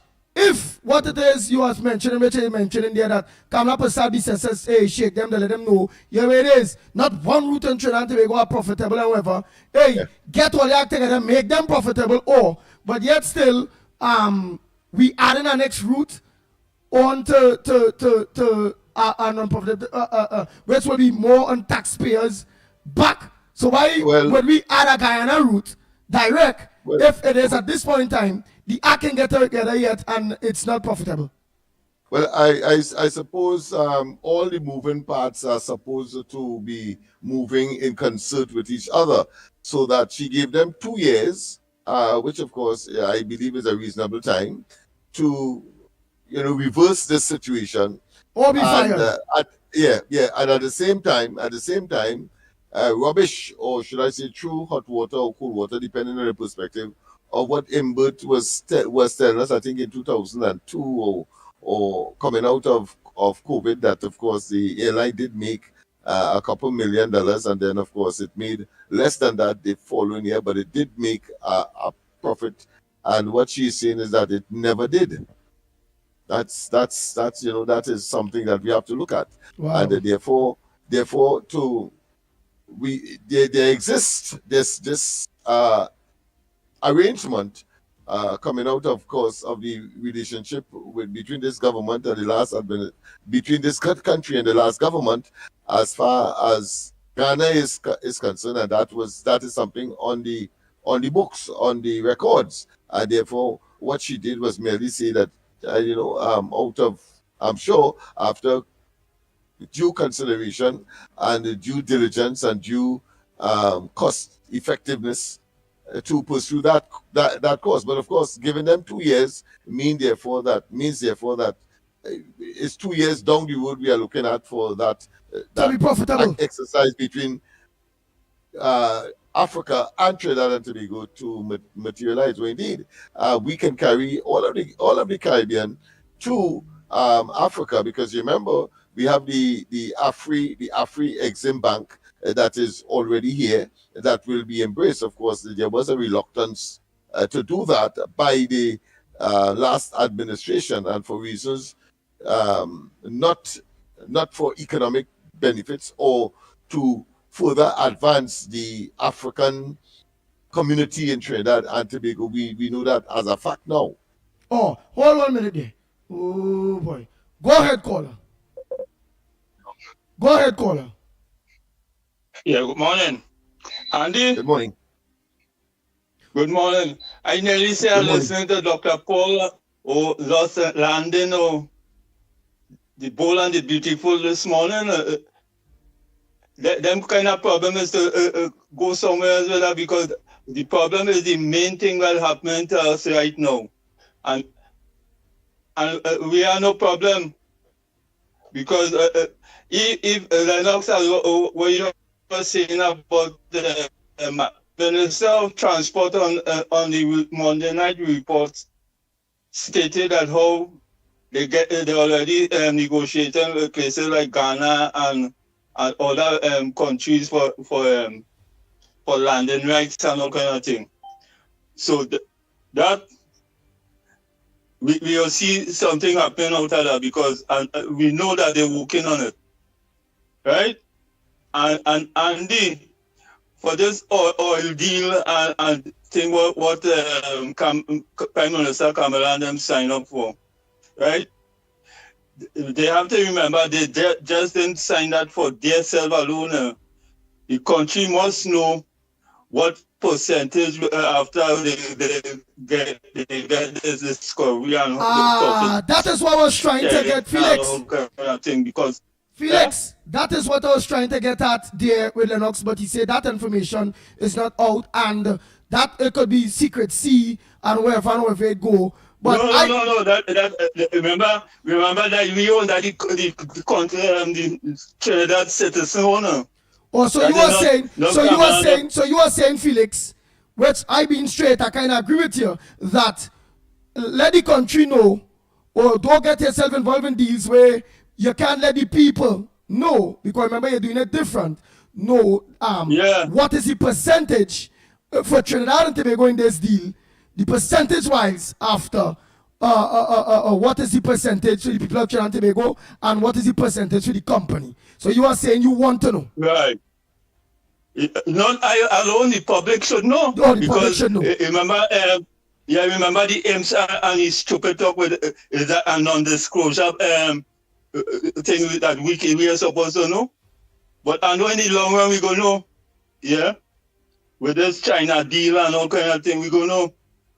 Oh, so in the long run, we will know what is the deal that the UNC signed, new government signed, and then we will know if it is the move, if it is to make the best deal of it, or if they give away our resources.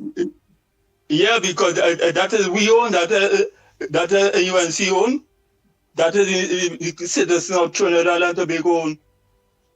All right, Lennox Smith, you see the direction the scholar going, and he is a UNC supporter. I understand that.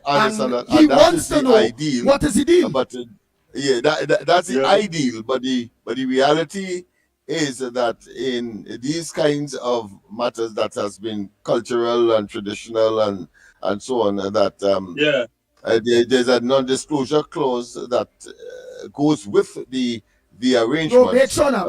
Make sure we're saying that is factual. Yeah.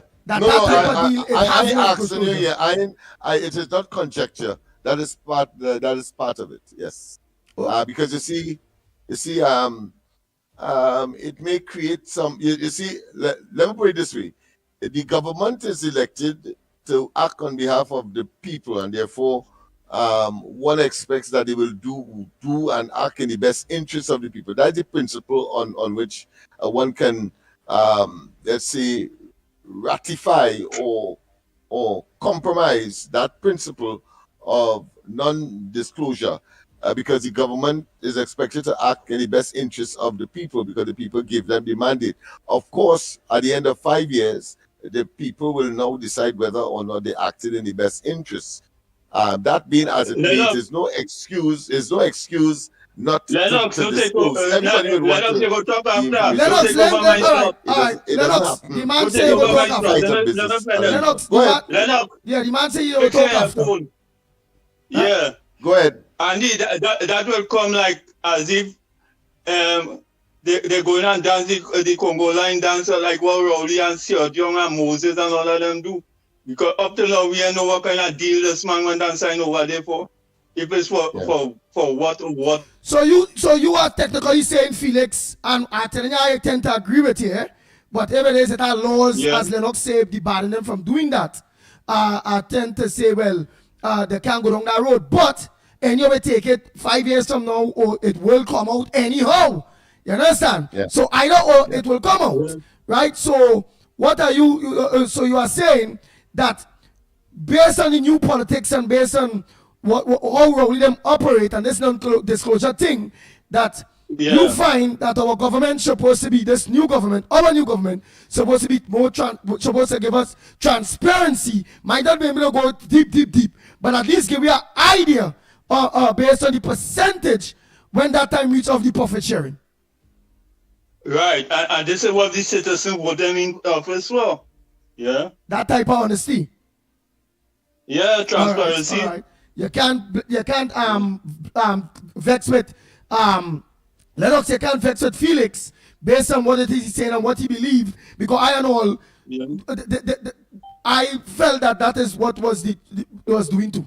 Whereby the days and non-disclosures, unless they don't have to, done. That will be open and transparent to the people of Trinidad and Tobago. Yeah. What Felix is also doing there is batting down the opposition, although they can't come to play the talking that, because that was the most secretive government, but it's to make sure that no opposition besides the opposition, that the other people know who they used to vote, that people they used to vote.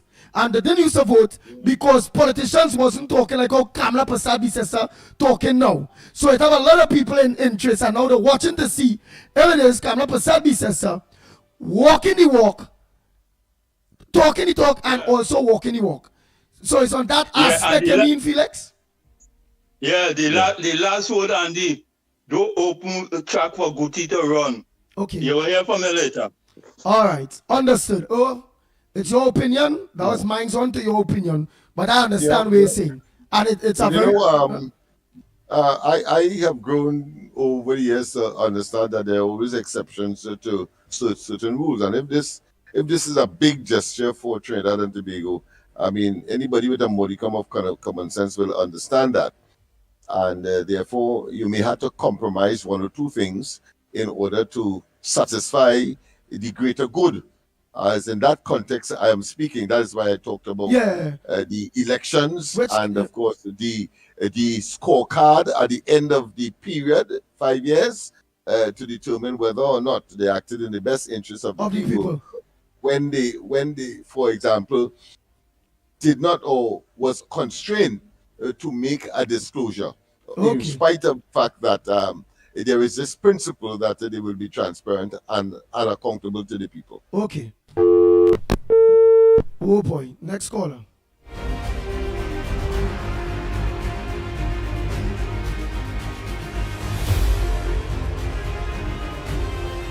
So I understand 100%.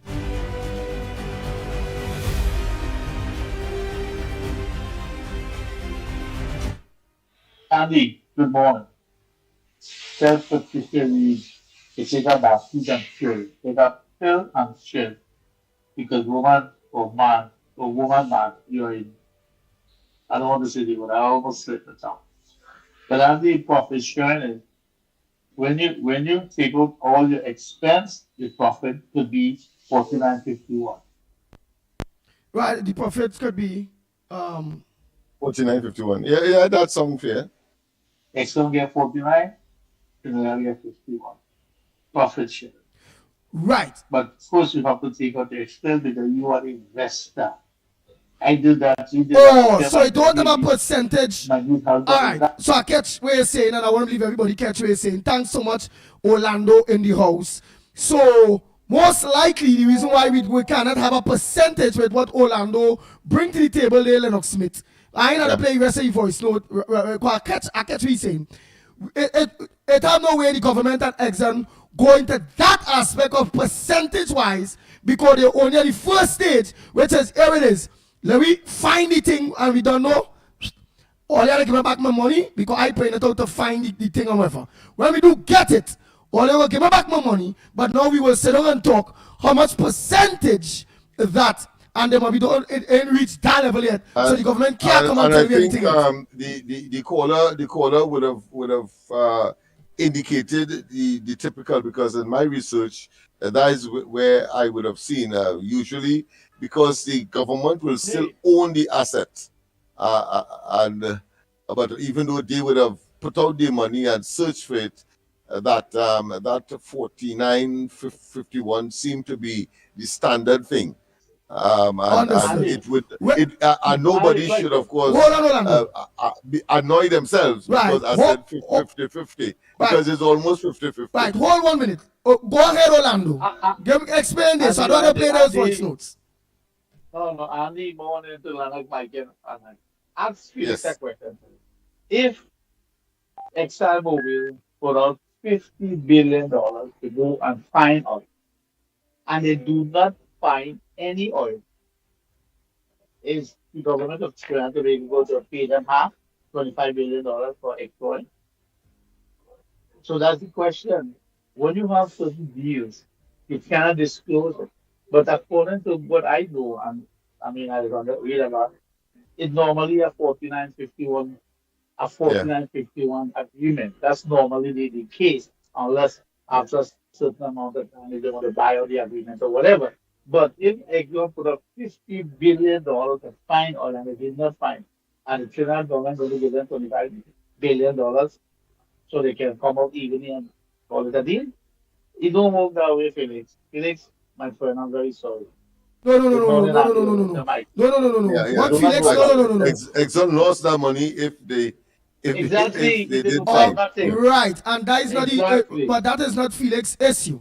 Felix issue No, his is issue is- no, no. But please listen. Felix issue is yes. Okay, we understand all of that, but why not? We not know from now. That's what I was just saying. That I understand what you're saying is it didn't reach that specific stage yet where they can say now, well, it's a 49, 50, or however it go. The only stage it reach right now is the stage of yeah, where it is we go do the we will start it off. We will pour the money. Okay, let's Like you ask say, something. so you want to know Okay. what listen. Wait, percentage? hold on. No, Okay, no, hold no, on, no. hold on, hold on. Everything has been Andy, hold on, completed hold on, there. hold on. Trust me. Let us listen. Yeah. If you Go are ahead. mining chicken, if you're mining a chicken, right? And I am putting out all the money to mine the chicken, and it costs me $5 to put on the chicken. Okay? Mhm. And it's in your land, and the chicken are laying no eggs. It's my money I lose. I didn't lose. That's You right. didn't lose anything. So you go to That's laugh right. at me. That's right. But if Yeah, I that, just no, I agree. That's what I'm saying. Yes, that but Exxon what was it not- is he's talking about I cannot earlier disclose. I cannot disclose that right now. is And you this. cannot say anything about that agreement. You have to hold that in your heart. Later on, when oil is formed and they come to negotiate a little later, it will be negotiated accordingly. But right now, you Oh, cannot all say right. Wait, that. that is all we wanted. Hold all the horses. That is all we wanted because the man asked her because the No, non-disclosure he thing. wants it now. No, no, no, no, He no. wants it now. No, he's just right. And look, you all explaining him accordingly that it may not be able to go now. And for real, it can't go now because we ain't know what we find yet. So it can't. We can't We are negotiate. fine. No, we Ah. are fine. Nothing. Okay. So what we are to tell him is, Mr. Felix, the reason why that they can't have a disclosure now of the agreement because they have nothing to disclose as yet. If you find anything, All right. you're gonna disclose. Understood. We are hoping and praying to find something. No, but Orlando, you really help out. Yeah, why? Because it will have PNM people, it will have other people who felt the same way like Felix, including myself, based on the non-disclosures. Now you explain, but it have nothing to disclose because it have nothing yet. Now we understand. So we now understand too is when they do find something, is when they will go now to sit down to make the deal, to make a deal, and there's where it's up to them if they want to disclose or not disclose or whatever. Where we go know. I mean, one more thing. You remember the golden egg and the goose? When the man kill it to get all and you get nothing? That's PNM people for you. All right, Andy, later. Bye. All right. So when that time reach Trinidad and Tobago, the government obviously will make it to me, I believe, because it can't idea what is the deal that was signed. Because the government come into office based on transparency and the non-disclosures issues when it comes to the people of Trinidad and Tobago assets. The government of Trinidad and Tobago, the UNC on the Monday night forums and all those various things spoke like that. Because they also mentioned about the port, and the port could be under pressure. Non-disclosure deals that going under the port could be even sold. So understand, but we also understand what it is Lennox Smith said and what it is Orlando said. So I hope Felix you understand what was said there, right? There is nothing to disclose because it have nothing yet. The only thing to disclose is what was disclosed there which is Lennox Smith. What it is you read again? That they will do the government of Trinidad and Tobago in finding will have to pay back, fit back the cost. Yeah, they have to take out their money. When it is monetized, they take out their monies, and then of course they do. I love the term profit sharing because that's what it's about money. Right, but the profit sharing aspect now will be after they take out their money, them get back their money, and all they get back their money over. And Trinidad and Tobago now will now go back to the negotiation table with Exxon to hear now, all right, you get back your money, this, that, wherever it go. Now in the profit sharing, how much percentage will be for me and how much is for you? And there's where now Felix Lennox Smith wants the government to disclose. Yeah.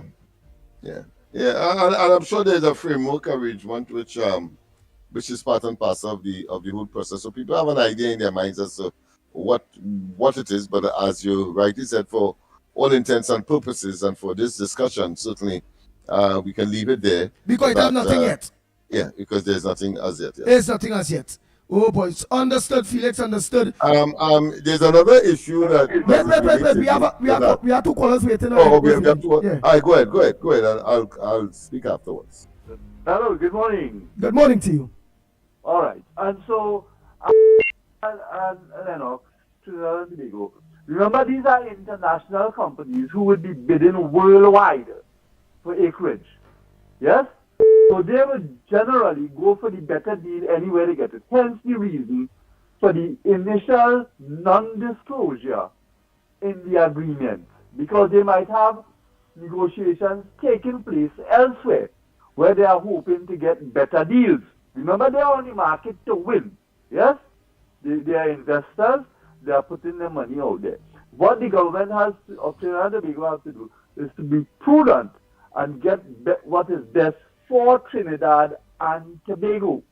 But that can only be achieved when the seismic data is retrieved and they did the projection. Then they would sit down and begin to talk after the first exploration well is drilled. Nice. So caller, because we don't want to go too fast, so become the more I understand, because Lennox and everybody is saying, I'm the grassroots here where I believe if I understand, I'll be able now to project it now to the other people that would not be able to understand where they go. So we was kind of on par there earlier on, whereby there's nothing to sit down and share percentage with as yet. Exactly. Oh, all right. The only thing that they would talk now is that my initial investment, event that we found what we were looking for in the quantity, then an arrangement would be made to recover the money, the expenses paid, and then they will go into the realm of taxation and royalties and profit sharing and that kind of thing. Right, but what it is Felix is asking, and many other people in Trinidad and Tobago, knowing that we country was damaged by the PNM with this non-disclosure, and our government on their UNC Monday night forum platforms have mentioned to the people, if given a chance, that the days of the non-disclosures will be it will be transparency because it's the people's money. So are you agreeing that after it reaches that stage that the government disclose what is the after agreement when the chicken lay the eggs? So what's your thoughts? And of course, and I'm confident that will take place because the government, the mantra is transparency and everybody wins. So in my mind, that I'm a bit confident that will take place, Andy. All right, but remember, we have to study to what Lennox Smith, my colleague, said. And then look, Sharon, Jogi, now and all saying it here. All biddings is non-disclosure. Yeah, and I explained to you that these people are on the international market looking for the best deal. Right, but when they get you, all right, but when they get you, you are not seeing that no company and country don't supposed to have no problem in letting the people know, which is the people money, exactly what they off. just And asking. I don't think there would be a problem in that arrangement. I don't think. But what I am trying to explain to you, let's assume they are negotiating another deal with Guyana simultaneously, as they said they are doing with Abidjan and Nigeria and what have you. And they are getting a deal in Trinidad that, let's say, it's 49%. And Abidjan, that's 49%. And Abidjan decide to give them, hey, we will give you 53 and we will take 47. You follow what I'm saying? Yes, It's all about negotiation, and so that is the reason for the non-disclosure. All The right. other competitor will not have an advantage or a disadvantage when we sit down and discuss and we negotiate. What we agreed to is that's what we will go with forward. Nice, but when what the negotiations done and we get it fine and right, and now it's time now they discuss what who getting what, whether it be 50% or whether it be 45 thing, then now the part where everybody's thinking is, would you agree that the government now supposed to at least let us know what they agree to after? Yes, and that would be easy to find out because the BIR and the Ministry of Energy will now be able to determine that by the amount of royalties and production quantity and all that kind of thing. But it is incumbent on the government to keep the nation informed. And I am suggesting, and it is my belief that they will do that. Nice, nice. Right, and you know that people will be Andy, will be at a wait, whoever, or Andy. Yes, thank you so much, caller. Andy, we will know if everything. Right, let me say everything when that time reach. You all, I am asking the question not based on Andy Williams, the Pitbull don't know or don't understand. What I'm doing is pulling it out for people who don't know and don't understand. And right, having Lennox and that gentleman and all who calling and having the input, make the input where they're making me understand, and they're making me understand, which I already don't understand. The other people that don't understand will understand, because I already understand. Right? So you all don't have to lay and worry or yourself on that. It's making other people understand that the government will disclose when that time reach. For now, they cannot due to the outside market and competition and all those different things. But when the golden goose lay the eggs, from there, they're going to negotiate. And then the transparency will come in, because it are no unfair market play there. Because at that point, it's done a done deal, it's done there, so it are nothing with advantage. With the different market, where there be somebody offering them this or offering them that, as you go, the gentleman say. Okay? Nice. Let me continue. Go ahead, caller. Go ahead, caller. Andy, morning again, dear. Yes, go ahead. Morning. I just wanted to clear something up with Marsha Walker. Andy, even though I said, I talked about she needs to fix a family home. When I say that, I mean the fact that she wants to come at Auntie Kamala, but she's not looking at how she treats her in-laws, right? Yeah. I never spoke about her kids. That's facts. That's facts. I never did. But Andy, let me tell you something. It is wrong. It is not right to speak about her kids. It's not right, because those are innocent children. But Andy, if you want to start to put yourself out here in the public eyes, in that way, and you want to come every day on social, Andy, you have to be open that it's going to have the clowns in between. It's going to come for your throat. Yes, They're going to come, and let me tell you something. People will leave you like you're ramagé, and then they will hit you for 6. And when they come in to hit you for 6, they come in for your most valuable. That is what people do. And for a big woman, she's supposed to know that. She's supposed to know one day people are going to attack my kids. Okay? Because many social media, Andy, I have seen that happen with on things, right? Where people, because look at, let me just say, Asha Samaru, where when she was attacking people, people started to hit 4 kids for 6. You understand? So once you're out here, you're on social media and you want to play mass, you can't afraid that powder. Trust and believe that. You either say, you know what, I know what I am, and I know they're coming from a terrain, so you had to have balls. You understand? Because you can do what you want, Andy. We know it wrong. But there's people who don't care. That is true. There's people who do not care, Andy. People will say here what? Since you can talk, we can talk. You understand? Yes, so yes. once you are in it, you have to be open that people are going to hit you for 6. Right? Once you have family in the public eyes, people are going to hit them and say all kind of things. I have family in public eye. I think I doesn't want to come out sometimes and I see certain things. Like this morning, I'm reading a comment about my family. And I want to cuss that woman on social. I say, you know what? It is what it is. Not every dog that bark you're going to snap at. No, it don't work so. This is the life. Once you hit public eyes, you are going to be destroyed. They're going to say the world about you. Auntie Kamala is the nicest prime minister, but don't care what we do, people will still come at she. They will still come at her.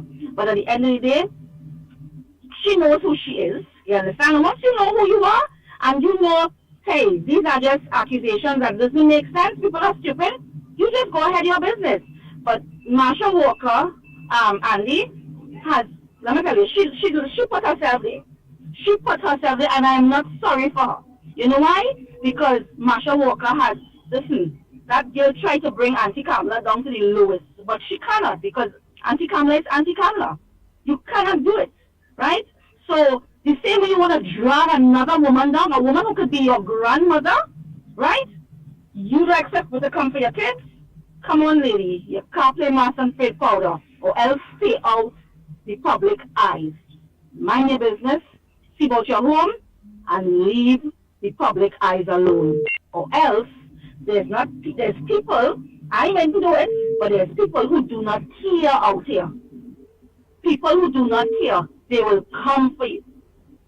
And they have a good day. So truth, oh boy. Nice. And while we back on the that deal that was signed, right, and Felix bringing up a very, very important thing, and with all of you understanding, right, like Bernadette Arke saying, Andy, don't rush the brush. Again, it's not about Andy. Andy understand. But again, just like that lady explained it, have people out there don't understand how that process works. So what we're doing is educating them on how the process works. So when anybody go at them to say, you see, look the UNC, look non-disclosure, look, they're making deal and nobody don't know. They now will be informed enough to say, excuse me, to disclose what? The chicken lady egg yet? They made a fine yet? So now these people that didn't know better, that learned through Lennox, through the last caller, through Orlando, and how things work, some of you all online and all understand, they will know. So what all they do is only inform them. So when anybody come wrong, you see, look, your government doing different. I told you, you could afford to say, better not to disclose yet. Boy. So we all learn. So it's not about rushing the brush, or it's not about this, or it's not that I don't understand. So, meaning, those writings supposed to be for those who don't understand. So it's supposed for those out there that don't understand, this is how things work. Right? Because you go come across like Andy's a dummy, Andy don't understand, but it's not coming across that Andy's using himself to make those who don't understand and also educate them to the extent that they are informed. So when that discomfort that they have,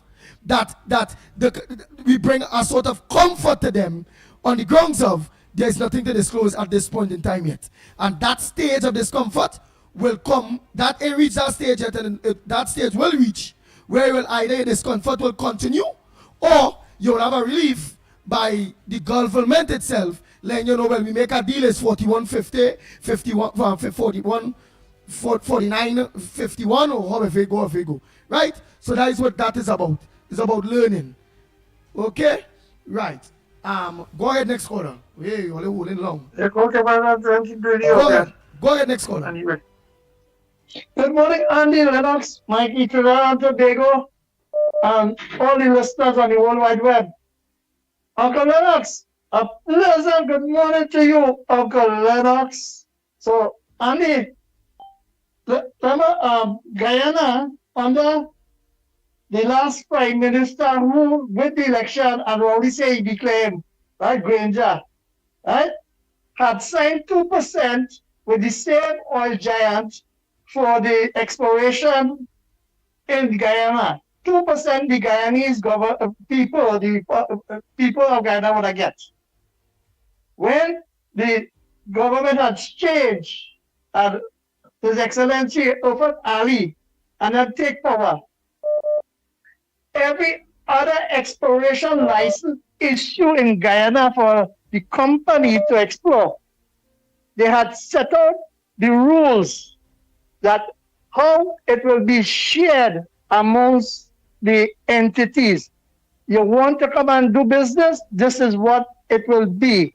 Guyana will get 49% of equity in all the fields. You will do the financing project and everything. They sign, they negotiate for what the Guyanese say and how they will do the project. So if you're interested, you have money, you want to go into Guyana, they tell you that, okay, you're going in the deep water, they want to know it's high risk, right? They tell you that you going in there, this will be our percentage. Coming back to Trinidad and Tobago, I would like these listeners to understand this deal, what the agreement they have signed with ExxonMobil is on an economic zone they call on the eastern side of Trinidad and Tobago, the Galeota Point, lower down to the economic zone, meaning the border, you know, with 12 miles outside of the sea, right, closer to the South America continent. They have been proven reserve. And I would like to remind the public, in any other time, they had did a seismograph around the country. After how much years? That report was sitting on the energy company who did the seismic survey. They didn't release it. It's 20 years now, so they could go after the product because they had the rights. Okay? So that economic zone, they have given them the license and the authorization to go in. So the government what said played and it have no disclosure. The only thing is a production sharing contract. And as you rightly said, is how much barrels per day, how much cubic feet per day if it's gas, then we say how we share. But they will have a projection of course. And all expatriates and foreign entities, the first thing they look to do, and in any good business, you look to recover your expenditure over a period of time. So right now, they will tell you how much tax break or whatever percentage, they work it out already. So if under the freedom of information, anybody want to get it, they could get it. So this economic zone in the deep water is 20 years. The government of the day thank God, happened to be UNC. So we are going now for the reserve. And I would like to ask Trinidad and Tobago to call Stuart Young and ask him, what is the agreement with the Dragon Gas and Shell for the 30 years license? What we would have been benefiting and what we would have been getting as state revenue to the treasury. So everybody, right, so we boil along to the same. So we boil along the same thing. At this point in time, the profit sharing, obviously, well, they will have to retrieve. So long as they find a hit, they will have to retrieve. But there is a next set of negotiations after they find the goose lay the golden egg and hey, there is the money. There is now we know exactly how much it have there. There is where now the deal on what percentage come out the ground will be for them or for we. Right. And that was called to tell you, so know that they will do projection, right? Projection. Now, remember that, as they will say in terms, is a virgin area. you're going now to look, although your seismic survey showing that you have reserve, is what quantity and exactly, Andy? So they would have put, say, 1 to 10, we will get a scale of 3. If anything past 3, right, meaning 3 million barrels or figures, right, we will negotiate. Just like how, you know, when embedded budget, the budget, he said that gas price will be $4 on the market, and anything, he projected that the minimum cut will be $3, right? Right, but a blogger said no kind of survey was ever done in Trinidad and Tobago ultra deep waters. But remember, you just said something about you said something about 10 years, 20 years ago. It had some kind of survey was done. So that person is saying that is not true to what you are saying.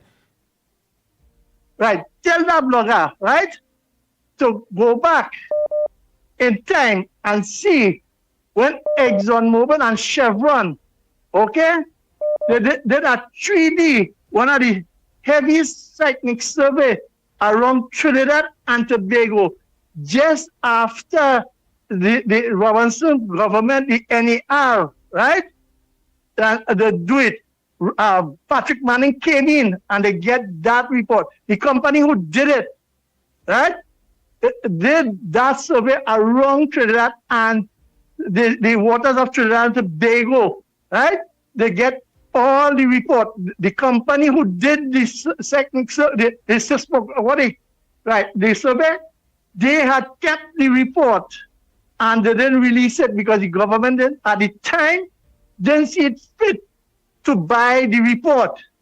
And that is why ask that blogger if you know about the British gas well on the North Coast, and ask that blogger if he know about the field out where BP had found the largest gas find in Patrick Manning time, I'll call it, and tell him, right? In what era? Manatee tell that blogger.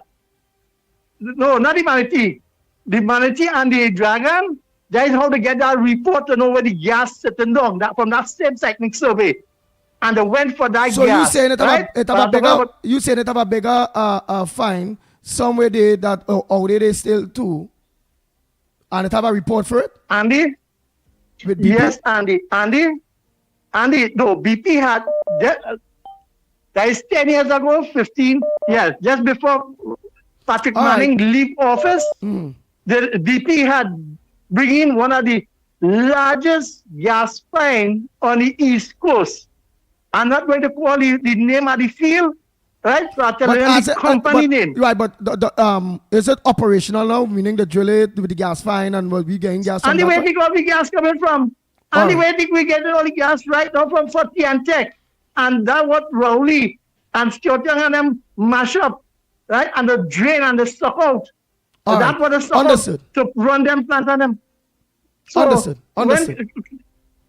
So, and no, that way they get the Manatee and the Dragon, and they went down that way instead because the Dragon, the thing of the Dragon, where it is, right? But wait, you don't have to go no further. So to make a long story short, it has surveys out there years now where the waters around the waters of Trinidad and Tobago, where we already have an idea of many blocks on what they have, including the ultra deep water blocks.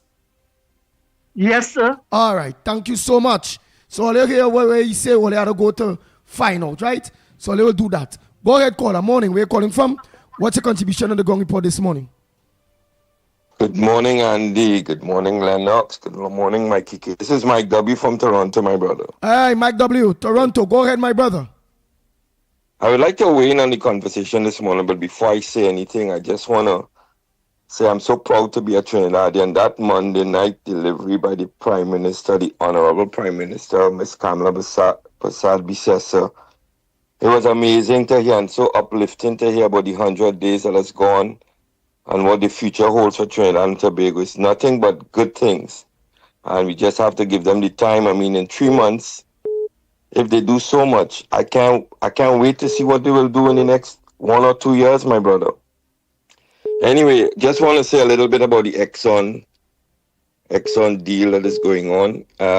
Andy, I just want to ask you something. You have a house. Watch, and callers, all the callers and bloggers, all they take interest in what we talking. Yes, all they could bring all their own issue to raise your issue too. But this issue is a very good issue we discussing because remember the country have no money. We depending heavily on Exxon to really and truly get a big finding all here. In order now for Kamala them to, so this is something very, very serious. And we also depending to watch the government on their promises based on transparency, and they're going to really and truly hold back on plenty of them non-disclosures because the people deserve to know. That was part of the campaign promise, right? But you go ahead. Yes, so just considering the Exxon deal, first of all, they're interested to come in Trinidad because of the big find in Guyana, right? So they know the possibility of reaching the goal, the black goal, if you want to call it that, right? It's very high. Now, while they're doing the exploration, a lot of people benefit in terms of jobs because it's not like two fellas from Exxon going to come and go out with a fishing boat. So a lot of people are going to benefit. So Trinidad will start benefiting by jobs. And when they do find whatever, the government is smart. They will negotiate whatever so that the people of Trinidad will benefit. And Andy, I just want to give you a quick example. If you have a house and in your backyard you have a treasure, but you don't have the ability to take that treasure out the land, that treasure will stay there rotten for years. So if they don't come and take the oil out, the oil will just stay there. So Trinidad have nothing else but to benefit from this eventually. And while Exxon does the exploration in all over the world, even in Canada, they always invest in community development and try to help the country while they're exploring too. So there's a lot of benefits from Exxon coming. And they're not coming here to lose, they're coming here to win. So there's only good things can happen. And the government that we have who are negotiating with these people are smart people. They're not going to do some lowball deal that Trinidad not going to benefit. These people are very smart and intellectual. Miss Bissessa has a team with her that would only negotiate in favor of the Trinidad and Tobago people. So I just want to encourage everybody, just give the government a chance and give Exxon a chance to find the gold there. They will find all this gold beneath the ocean, and they have the ability to do it. They're doing it worldwide. They're exploring right here in Canada. And they're dealing with so many countries that welcome them because they know what they're doing. They're not going there because they're unsure. They're sure it there. So they will find it. So Trinidad they're gonna come out. They're sure it there, but they don't know how much. The exact amount. Yeah, they don't know how much. But they know it's about big fine because they say it's close to the Guyana fine too. That block close to that fine. Yes, and the way oil is be under the earth is be a big vein. The vein is stretched for million of miles sometimes. You just have to tap into it. It's like tapping into a little hole somewhere and it coming from a huge vast reservoir, you know what I mean? So they will find it. And just to change the topic a little bit with I know you talk about the Caribbean Airlines this morning. My brother used to work for BWI, and I come up in Canada and I working for another airline that's much bigger than BWI, and we know the amount of staff they have. And that is all I want to say about that. And just concerning the children now. So what? All they don't have that amount of staff and all support staff. Our airline is maybe 10 times as big as a Caribbean Airlines. We human resources have like 6 people. We accounts department have maybe 12 people. And it's 800-900 maintenance people. We have like 5,000-6,000 flight attendants. So that been too big. They overstaff. I know they overstaff. I was working BWI. They overstaff back then. They still overstaff. That's part of the problem. Everybody was bringing their family in back in them days, man. Everybody bringing their family and getting big job. That's part of the problem. And finally, I want to just add with the children. I'll tell you what is the danger with children. You can't bring children into big people problem because the children just get bullied in the schools. the children, they start to bully children when they hear use this one daughter and use this one son. So we had to be very careful.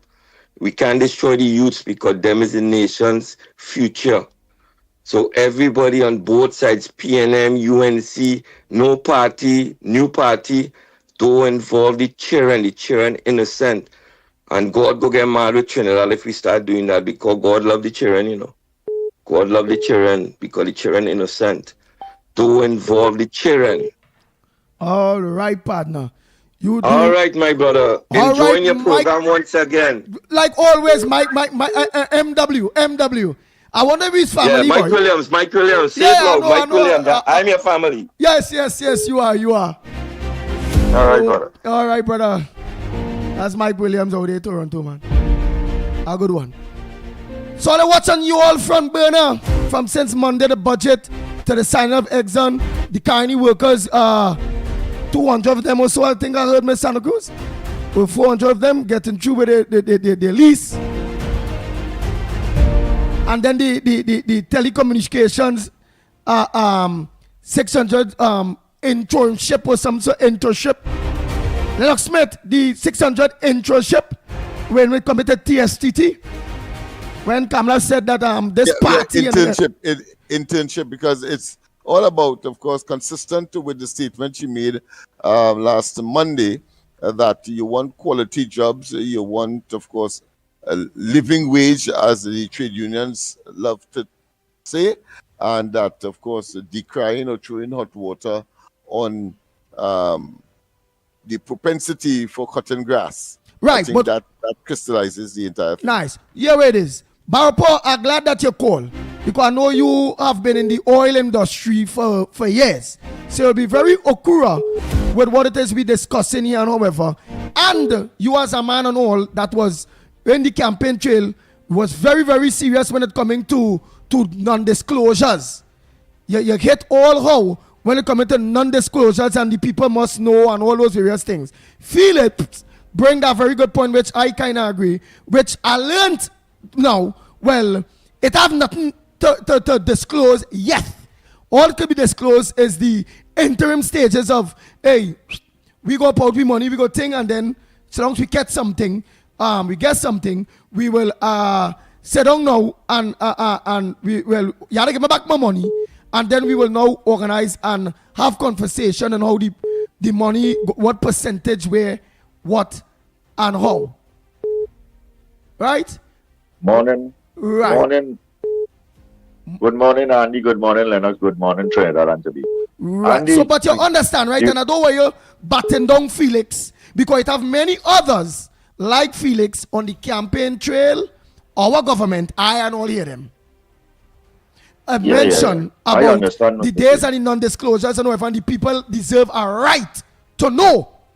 Especially on big projects such as your port, such as them kind of big like $1 billion fines and all those various things. So let me see if we can bring a little level list into this and peace and inform these people who will have that little discomfort that they don't want to hurt their head or however. So, or you get them the information where they will have the ammunition to be able to dispute people who going to come at them and say, but watch, all the government talk about non-disclosures this, but look, they want to disclose this or that, however it go. So I hope you understand, please, Barapo, because it's about having constructive discussions. And first to begin, what people have to understand, from the time you're talking about oil and gas, you're talking millions of dollars. US we're talking about here. So it's like Rowley them opening up some processing plant in Moruga and having a snow cone man with a cat trying to sell two snow cone, and it costs $50,000 and things like that. It's not that. From the time you sit down and you talk to an oil company, Exxon, Shell, BP and things, that discussion alone starts in the millions of dollars, US dollars we're talking about. To do a seismic survey for a company to come into your country and do a seismic survey, it's like long time where you used to drill wildcat drilling a field it have oil and gas there, live and try to dig a hole. You have now technology where you could do a survey around your waters on land out and on the see and could see there's a reservoir there, and they could give you an estimate of the amount of what the reservoir have inside it. That's where we are today.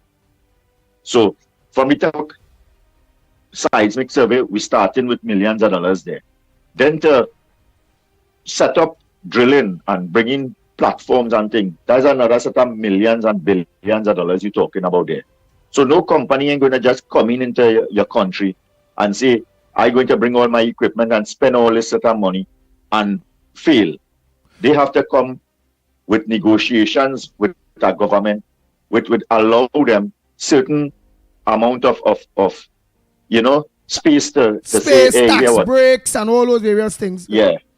Come in, start up, and when you see, because you're sure now, when you're drilling, you're sure that you're going into some sort of reservoir, and it have what you need down there. Right. So which means you're also clear in the air that Exxon wouldn't have signed that deal if they did not already have a futuristic idea already that Krishna was right.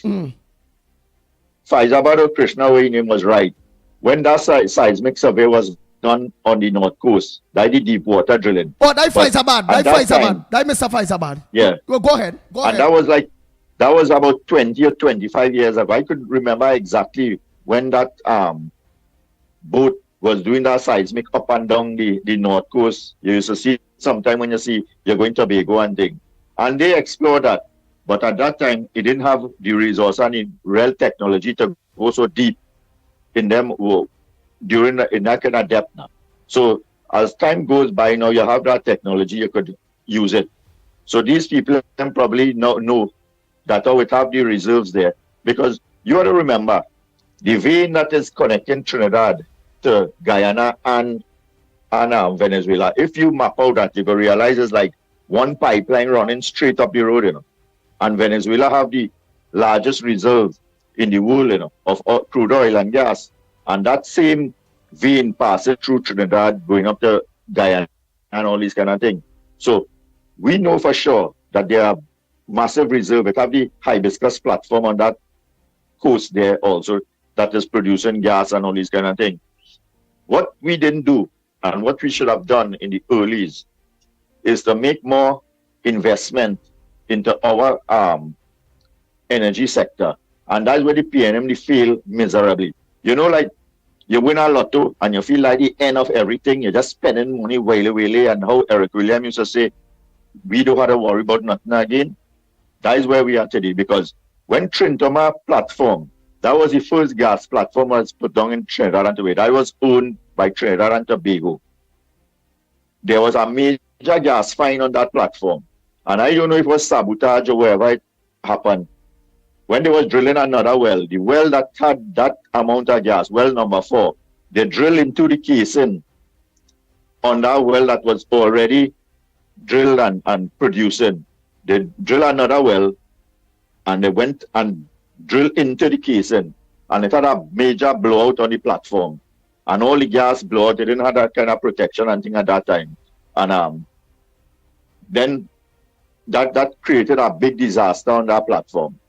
It had people from Amoco, BP Amoco was involved, and one big controversy about that whole scenario. Otherwise, we could have been well sustainable with gas in this country long before gas was even mentioned.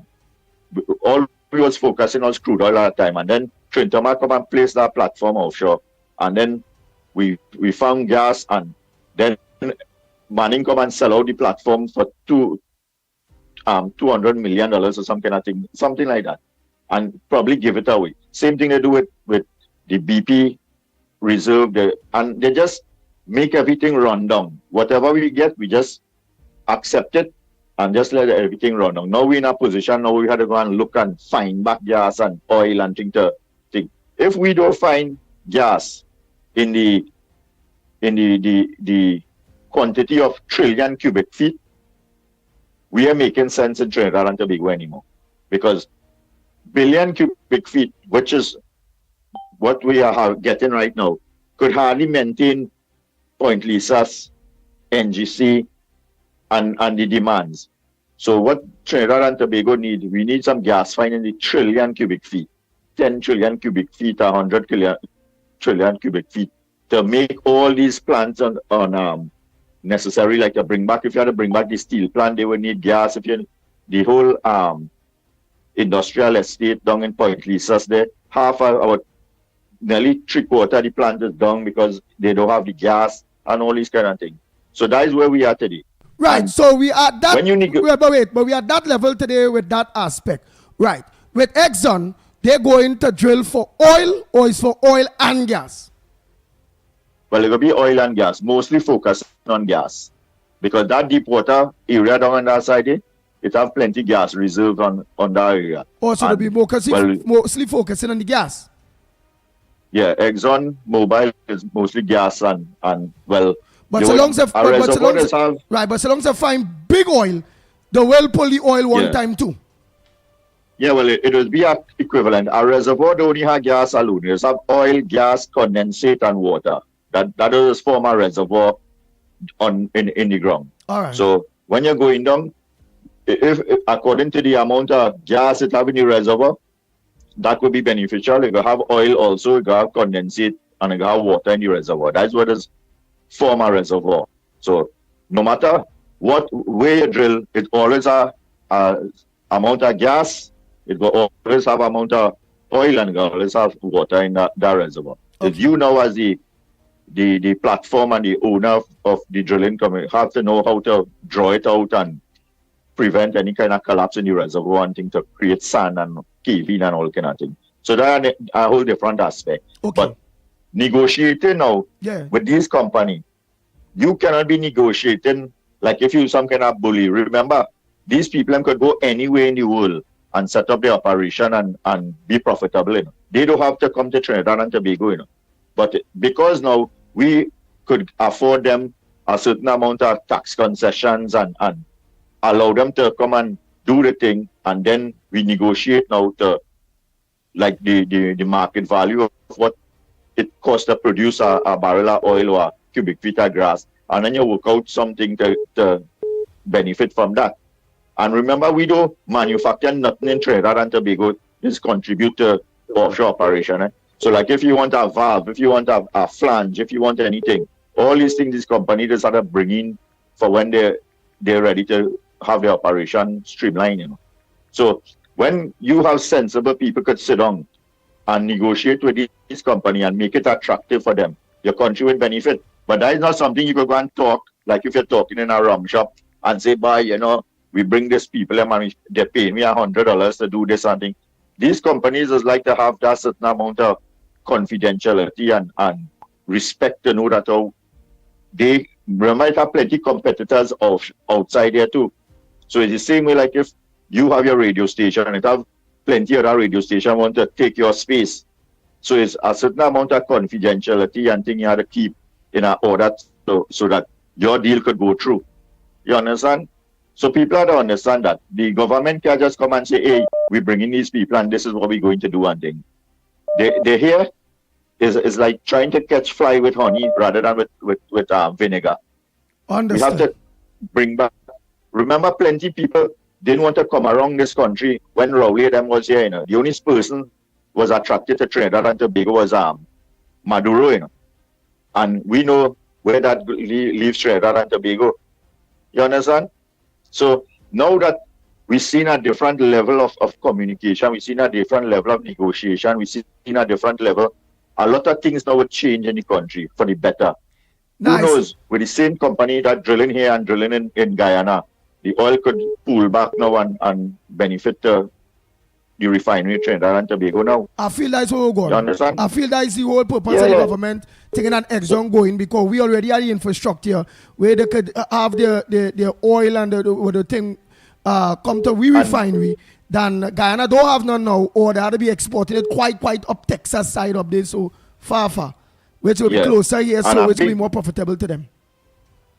And a big plus towards all this is how the Prime Minister is speaking on the public platform, because no company don't like to hear that the government they're dealing with aligned to so much corruption and all these kind of things. Yeah. So when you hear a prime minister speaking out on a public domain and talking about if she hear any of she people, she minister thing is bust truth and bust head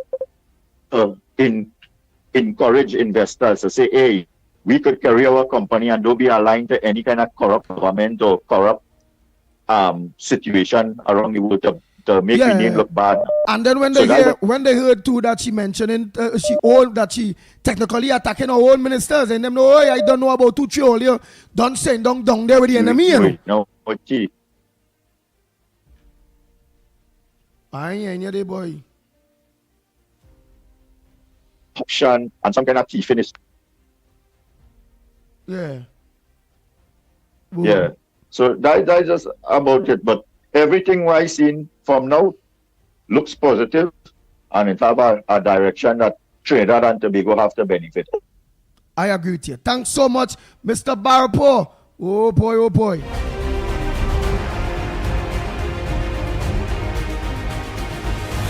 Oh, morning caller. Where are you calling from? What's your contribution on the Gong Report this morning? Hello, good morning, Andy. Go ahead, Tunapuna. Okay. Andy, let me just... What is the points you're going on and the topics you're going on? On the energy sector. On the energy sector. Go ahead, the energy. Right. I ain't no energy man, but I could read and understand. Now, Monday Express, Munilal, government looking to restore investor interest in the energy sector. That's that. Remember, Patrick Manning did absolutely nothing in the years when he was getting the highest price of oil, for gas and oil in the thing, and did no exploration or nothing at all. All they was depending on just getting taxation and what have you. And all the oil rigs and all the thing that was out there, people left this country. They did absolutely nothing. No drilling, no give no concession or nothing like that to these companies to do any drilling and exploration and whatnot. BAM coming in the UNC now under Kevin Ramnarine, and they give tax concession and breaks and whatnot to companies who are willing to still stay and explore and whatnot.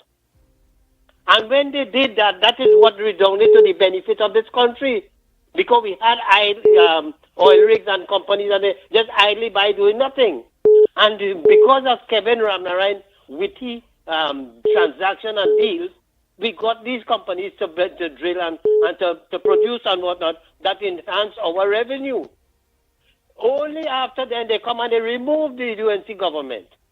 And then Kid Rowley and them had the audacity to tell people that the UNC under Kevin Ramnarine and them was giving away billions of dollars in tax concessions and whatnot, when the PNM under Manning did absolutely nothing.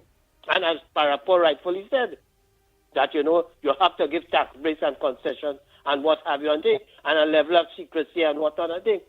But all these things transpired under the UNC. Revenue was being derived, and then come PNM.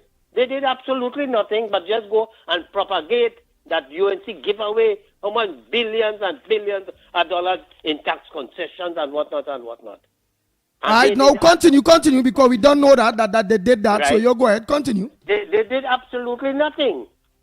No, Andy, and we're talking about the whole question of transparency and what have you and thing, Andy. Yes, and there was told that it have nothing yet. So it have nothing to be transparent yet. The only thing could be transparent is that they coming and do the exploration, they go in and handle, and so long as they make a find that they have to be, the government have to pay them back the money. So that is as far as it goes so far. Let me tell you, my suggestion to you this morning, and for the wider Trinidad public listening, if you could get in touch with Dr. Rudal Munilal as the energy minister, and let him give us first-hand information. Because I will tell you why, Andy, I'm saying this. Just imagine Dr. Rudal Munilal saying that they have not done anything as yet, but they were able to recover $7 billion based on bad negotiation with the last government under Siotong. that we were able to get $7 billion, Andy. Based on their negotiation. There's what it says. I had to take a note of cabinet to correct an error made by the former Energy Minister, Seo Chung, who recommended that the cabinet agree to the PSC that an error whereby the state would lose approximately $7 billion. We talk of a new government to return to the cabinet in July 2025 to retrieve that $7 billion yet. And even though we have not extracted 1 barrel of oil or gas or anything like that, the point I'm making, Andy, we have all the non-disclosure agreements, I think, that was signed under the last government. Here it is. This is one testimony to it. That, we were able to recover $7 billion. So it is critical and important. And why I'm saying that, Andy, while we talk about transparency and whatnot, I think, Andy, I want to quote from an excellent article, Sunday Express, page 16. An article, I don't know if Lennox read it. State official renters must be made to face the sunlight. In other words, Afra Raymond was calling on the government to make a disclosure of all the monies. Because when you talk about the big money, the billions of dollars on that coal hard and Manning taking the debt money and building all them big buildings in Port of Spain. And they unoccupied, incomplete and whatnot. And we still paying rental for government offices and whatnot. And he's calling for transparency and what have you. The Prime Minister in her address said she is going to make full disclosure of any money, any deal that this government makes where it is involving the taxpayers' dollars. So here it is. We have this issue with the energy sector. And if it is possible that we get on to Dr. Rudal Munira, because the Prime Minister said she is not going right, to... so in other words, you are saying that the government and the Prime Minister already say they will be going down with disclosures. They will be disclosing the people of Trinidad and Tobago business and money. That's what you're saying. Money. So therefore, I am saying that any form of negotiation, while they may have the secrecy, they clause of confidentiality and what in the energy sector, but we would need to get it more from the horse's mouth, because as the Prime Minister said that she is going to do that. I have the article right in front of me. I am pleased to hear statement, and this is what Afra Raymond said, that we are going to release all existing lists of public interest in transparency and money spent by the government. Oh, that is under the Procurement Legislation Act. She's like giving it a teeth, saying that her government will be willing to disclose any transaction dealing with the public purse. Any transaction. So therefore, if I am saying is this, if the Prime Minister could give that vow to disclose transparency on any taxpayer's money spent, I don't see there being a problem. Maybe they would not want to come and disclose the figures. But what I'm saying is that the way how you could go about it, if you get in touch with Dr. Monilal and he would give us a clear, definitive way of how this transaction takes place within the energy sector, when they produce, when they this and when they thing and whatnot, and how tax revenues will be derived. Understand what I'm saying, Andy? And it is critical for we not to speculate and to create any doubts and to say, as you say, we don't want people to say, look, the government both they beat up on PNM for transparency and whatnot. And now they are hiding the information. So you notice that is why the whole conversation remain after Felix, whereby what you do and what all of us doing there is giving them, giving our supporters the information. So if people come to say, well, hey, but the government said this or the government said that, they are well informed where they could afford to answer back. Such as the article that you read and what recently Kamala Prasad Bisesa have mentioned. So most likely we will have transparency in all aspects of the state of funding that from the state, as Kamala Prasad Bisesa say, who is the head of government. To remove all those, the person who is the man doing all the negotiations, all the things, is the Energy Minister, which is Dr. Rudal Munilal, together with Deputy Ernesto Kesa, next Minister in Minister of Energy. These are the two people at the forefront. And I am saying, Andy, we need to get onto these people. To get them on the program as we speak here now. Maybe you should be trying to get in touch with them. Because here We want to clear the air. We don't want people to speculate and whatnot and say about this government, because what this government said, that everything that they did in the election campaign, they're going to disclose it to the public. All right. Thank you. Right. Thank you so much, Brother Tunapuna. Right, like some people saying one topic all morning. That is the topic. People who calling in staying on that. Again, the topic can change anytime. So, like for instance, Nick, you call in. What's your front burner? Morning caller. Morning, my brother Andy. Hey, Malcolm X, go ahead, my brother. Morning to I want Lennox. If Lennox is there, I'm here listening. Well, my brother Malcolm X, I need your assistance this morning on the World Pan Day Week or the World Pan Week. What All Stars now come back from America, beating and advertising our instrument as the national instrument, Lennox. You don't think by now we should take the convention center and make it into a school pan center? Why I am appealing and asking the government for this, which you couldn't ask PNM, because they don't have a foresight for the future youth. Most of the young people that I watching now that beating pan, you're finding 8-year-old, 11, 10, and all kind of young age beating pan now, which Lennox, you know, in we days with Highlanders and them thing, you wasn't seeing that. Was more the elders used to be beating the pan. I want to know the future for these young people. If Beverly Moore and these people have a foresight that we could have a school in the convention center where all these youths could gather, give them a little tight pin. That is why you see we sports in reaching nowhere, you know. Because right after a game we lost, everybody back on our block lineman. Everybody just had nothing to do. We had to kind of occupy these children and their mind. I was so proud when I went in Woodford Square in this pan thing, Lennox, and see people like your little son and them boy beating pan. And look, I was around Bertie Marshall and I just used to knock a little tenor pan, but I never liked it because it had no future.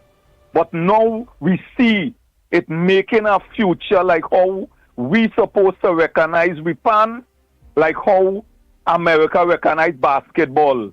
Most of them basketball players is millionaires. Look at we Calypsonians and them, Lennox, and Trinidad and Tobago. If Malcolm X talking stupidness, I will leave the people who not aware to criticize. But what I am saying, look at how funny, look at how Stalin, you check the kind of thing these fellas contribute in our art form. And we have a Hollywood, like with Smokey Robinson and Barry White and all of them living. Partner, I went down yesterday by Westmoreland and take a drive. I wanted to know if that is a part of Trinidad in Westmoreland, them houses down in the back. Listen, Trinidad and Tobago, all you will never believe you're in Trinidad. You will never believe Victoria Keys, when you look these areas that AGC that build to kind of uplift people, standard of living. They ain't get the fella from Beetham and Laventille, them house, you know. Because half of the people that work in CPEP, URP, AGC, and the corporation can't afford a AGC house under Rowley and them. So you have to go Oropun, you have to go Maloney, and they keep you in a ghetto life. They keep you in a life that is only 20-something year old and early 30s, blood running in the road. And when people done, they will call it and criticize and say, who responsible for that, who that. We have to have things in place for these youths that I see beating pan, that we could put their mind to use. Not as Panorama done. They have to wait for next year Panorama. Put them in the convention center. We have a whole laundry downstairs there. Let them listen to me, man. I taught that place many times. And I could tell you, we could put the youth, they don't only have water park for the 1%, and them getting the better part of the land when we parents march for that land to get it back from the Americans. I appealing to Trinidad and Tobago. We have a new government. I am not looking at the things what PNM was supposed to look at over how much years, and we 60-something years of independence. The things we supposed to look for the benefit of the people. I don't want poor Camilla and them to just come, but at least they will have a little idea that a future plan for the youths and them where in the pan world to occupy themselves instead of by a corner making a roll on. Understood. Okay. Understood 100%, Malcolm X. Understood. Oh boy, oh boy, oh boy. And that's a statement in extreme patriotism. I think it is called jingoism, where, of course, ultra-nationalistic in nature, because let's face it, on Monday, International Pan Day was, of course, celebrated. So the United Nations has recognized the pan. The last administration, for whatever reason, they always have something sinister up the sleeve, but I mean, at the end of the day, at least that was a step in the right direction in, of course, recognizing pan in the way that it has, of course, making sure that the emblem of Trinidad and Tobago, as part of our national treasure, if you want to call it that, is fully conspicuous wherever you go. I agree with that, on woman. the boats and so on and so forth. Go ahead, caller. You have a caller? Tuned into to hear Hans Devines. It was in such poor taste. He's really a little boy, a neophyte, wet behind the ears. And I agree with that woman. I tuned into to hear Hans Devines. It was in such poor taste. He's really a little boy, a neophyte, wet behind the ears. And he shouldn't engage in that level of guttural politics with name calling and stuff. His future is done. They will not put him up there for another 5 years because he wouldn't be able to represent. They put him there because he's somebody that is known because of media, be mobile, all kind of stuff like that, right? So Rowley and them took a chance with him, and it was a safe seat. And then I hear Al-Rawi talking about Padarat, calling him a little boy and calling him a little man, and how he liked pipe and all kind of stuff like that. You see, PNM is in opposition, the same thing they were in government. Resorted to name calling, character assassination. They have nothing to contend for, nothing to validate for, nothing to back them up, nothing that works for them. They do have a history of performance. They do have a history of good fiscal management. They do have a history of integrity and morality in public life. So all they resort to is character assassination. And to see those retarded seals just clapping when they speak, you could see like it's a cue they get to clap. And they look so defeated and so not becoming even of an opposition phallus for somebody that is prepared to get into government. So were they hoping that they pull down the UNC and the UNC collapse and that's the only how they could get into government? This government is here for years, decades to come, because the people of Trinidad and Tobago are smarter, they're wiser. You see, that generation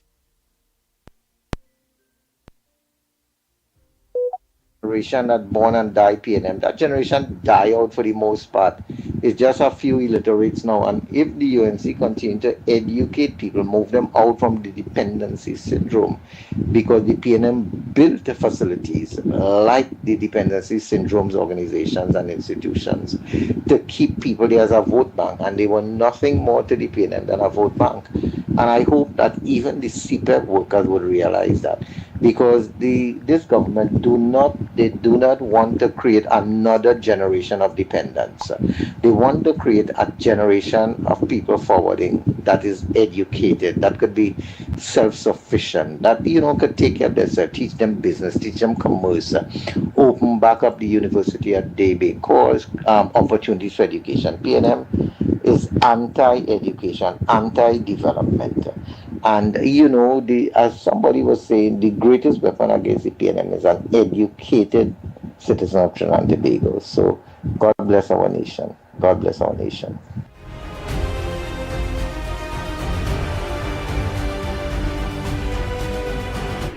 Hello, Andy. Marsha the Mako still around. she was making fun of Michelle Benjamin yesterday for not pronouncing certain words. Listen to this idiot Hans from last night. He's so stupid. Mass firings.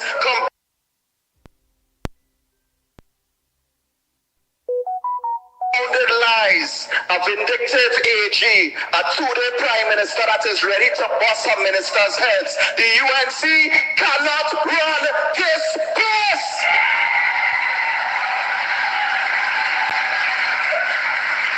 The Honorable Penelope Beckles Robinson, political leader, opposition leader, member of parliament for Arima. And I say without fear of contradiction, the next Prime Minister of Trinidad and Tobago.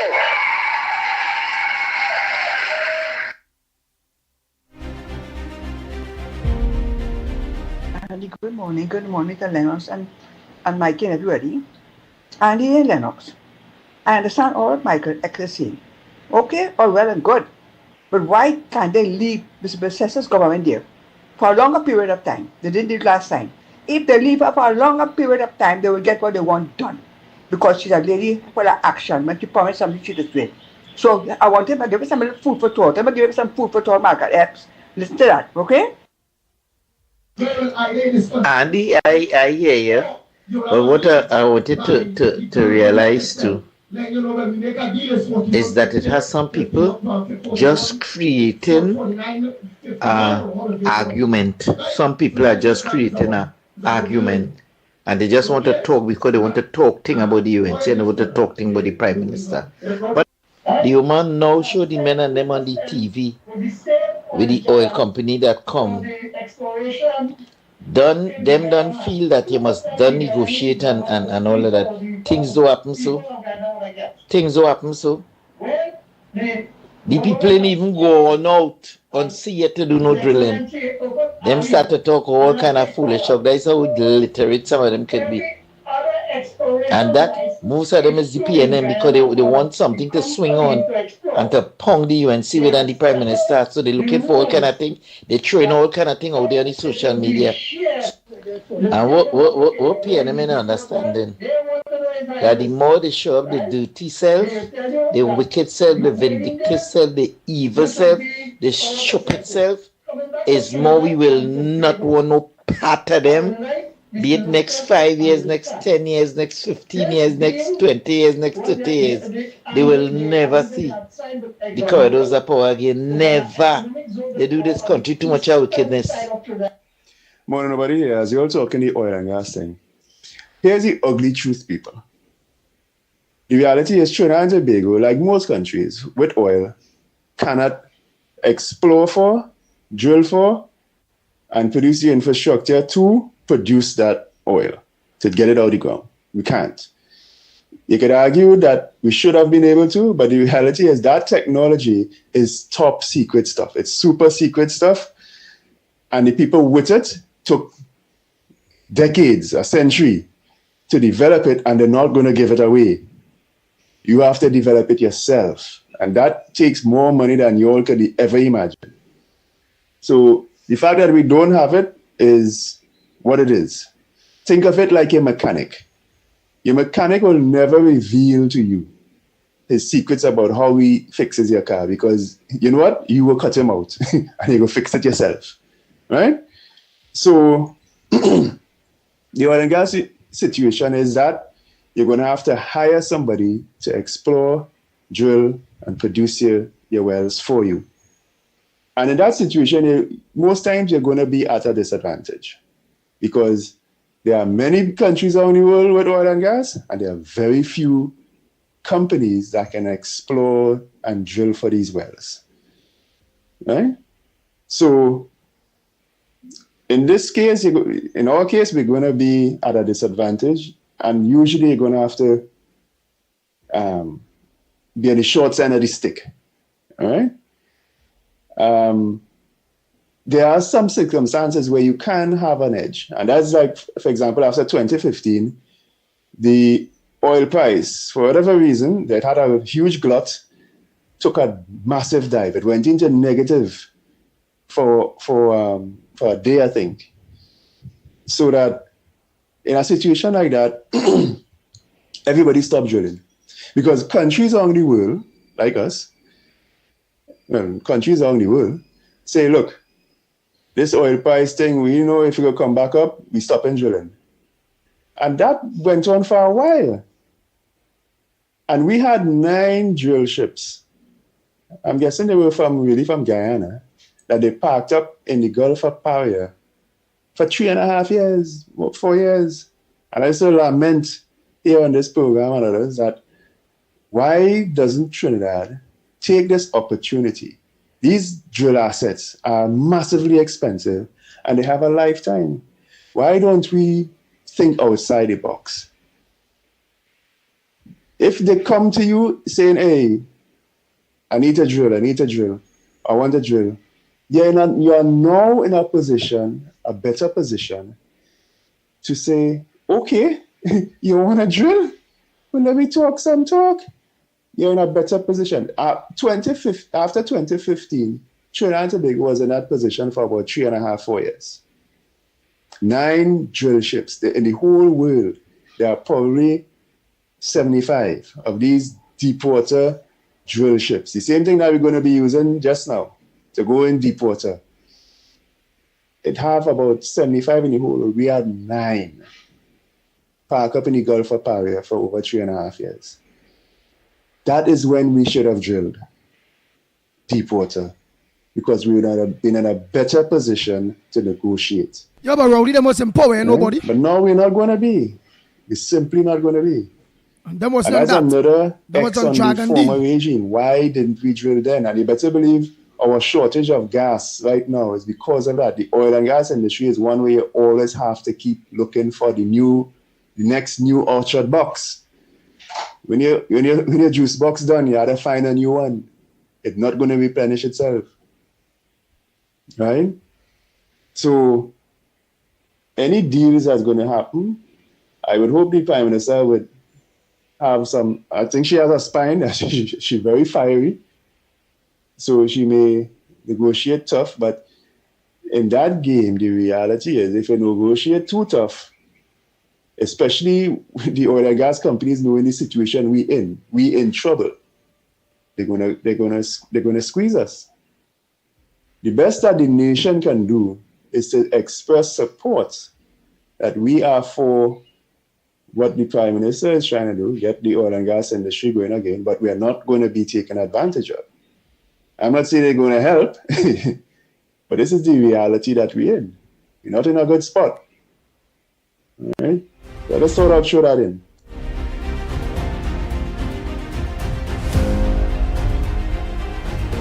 Good morning again. Andy, well, Exxon and them went out so much of money.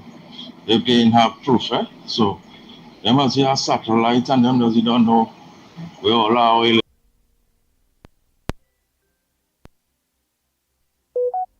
oil is for them to invest.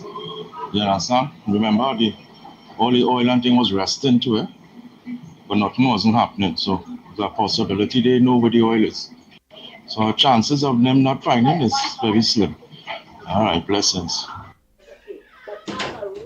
Good morning to the ground report, Andy, Mickie, and Lennox. Andy, this program, all you're doing is a very good program to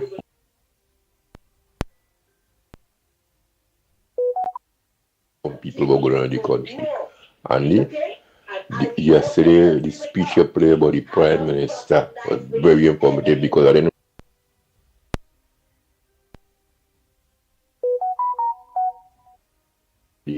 get a chance to listen. And my Prime Minister working by giving out the lands. It was almost years to give out to the people in Penal and working. Look at BW, no auditing or nothing. Andy, I am a senior citizen of African descent, and a lot of African people talking about UNC and UNC. When UNC win, everybody win. And I will back in Auntie Kamala 1,000%. So Andy, you have a very good day and God bless.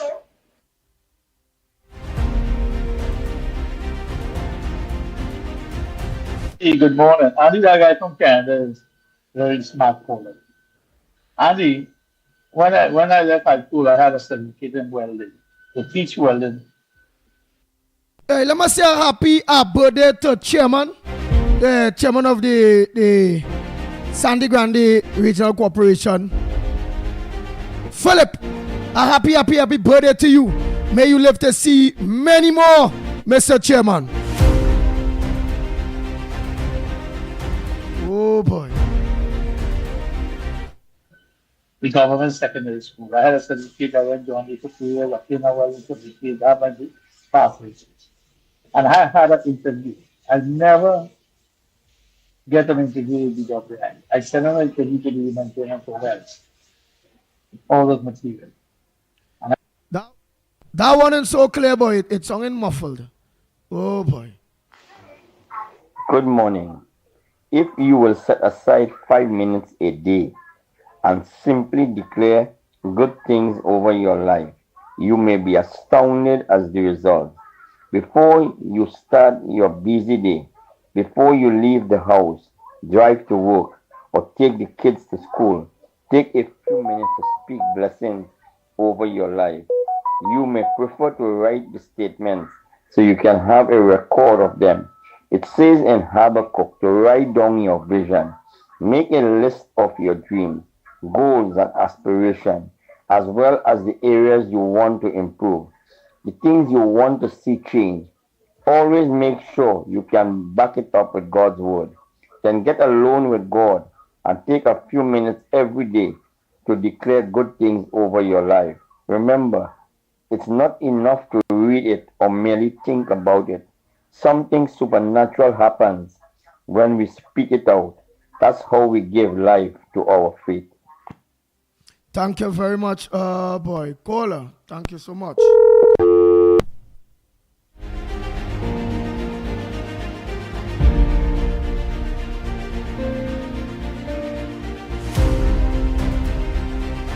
Go ahead, Carnage. Morning. Pleasant good morning, my brother, to you. Mickie, Lennox Smith, Trinidad and Tobago. Pleasant good morning to you all. And you have a little situation here where I need some help for a brother who spent 38 years in prison. He came out of prison the 29th of February last year. He's original from Carnage, and right now he's in dire need. There's only so much brother Carnage could do to help. And yes, you are listening. Yes, and he come out of prison after 38 years. He spent 38 years. He was in the condemn. He was on death row for 38 years, and he come out of prison and he really needs some assistance. Right now, he need clothes, he need food, he need care, he need financial help, he need a roof over his head. He need things. Andy Williams. I spoke to my brother Mickie earlier on this morning. I was advised to do certain things. I did it. And so far, we're hoping for the best, So I just want Trinidad and Tobago to know that if anybody out there willing to help this brother after spending 38 years in prison, and he did it, let me do it the right way. He paid dues to society, and right now he's back out in society. He's an elder now, he's 60 years, and he need help. So I would like, and there's a new administration in office, I would like us to help him, please. Right? Brother Carnage number is 763-0979. Anybody want to get in contact with the brother Armor Transport, I could bring him to you all, or anything that can happen. Please, let me be specific, Andy. He need help. All right. Okay. So they heard you. Tell them your phone number again if anybody are willing to help a brother in need. A brother in need is a friend indeed, or a friend in need is a friend indeed. Go ahead. Get them your phone number again. After spending 38 years in prison. All right. So get them your phone number again. 763-0979. Nice. So if anybody willing to give that assistance, to assist in any way, please. Like, let me help. Because there's only so much I can do. I just deal with fish, I just help him, and the best possible people in the community help him, but there's only so much we could do. So we say, let me highlight it and see what sort of help he could get from society. Nice. Mickie, a pleasant good morning to you. Oh boy. I just saw him on there, like you lost him. All right, okay, he's back. Right. Morning, my brother. No. Since he budget, morning. Yeah, since he budget to now, will we ain't hear you at all? Our Prime Minister was very fiery. Not the budget, but the God, just the giving a count of 100 days. 100 days, 100 days, first Oh, 100 days. 100 days. Yeah. Well, I was on yesterday, but I know we got time was limited. So let me say a pleasant good morning to you, my brother Andy Pitbull Williams. Morning to you, political leader of love, Lennox Smith, our technical director, and everyone who is locked on. Good morning indeed. A lot is happening. A lot of people are enthusiastic about the Exxon deal, talking in detail this morning about it, and of course looking forward to the benefits that will be derived from it to benefit the citizenry of Trinidad and Tobago. So I think that's very unique. But they're talking that, things Mikey, are happening. But Mikey, they're talking that.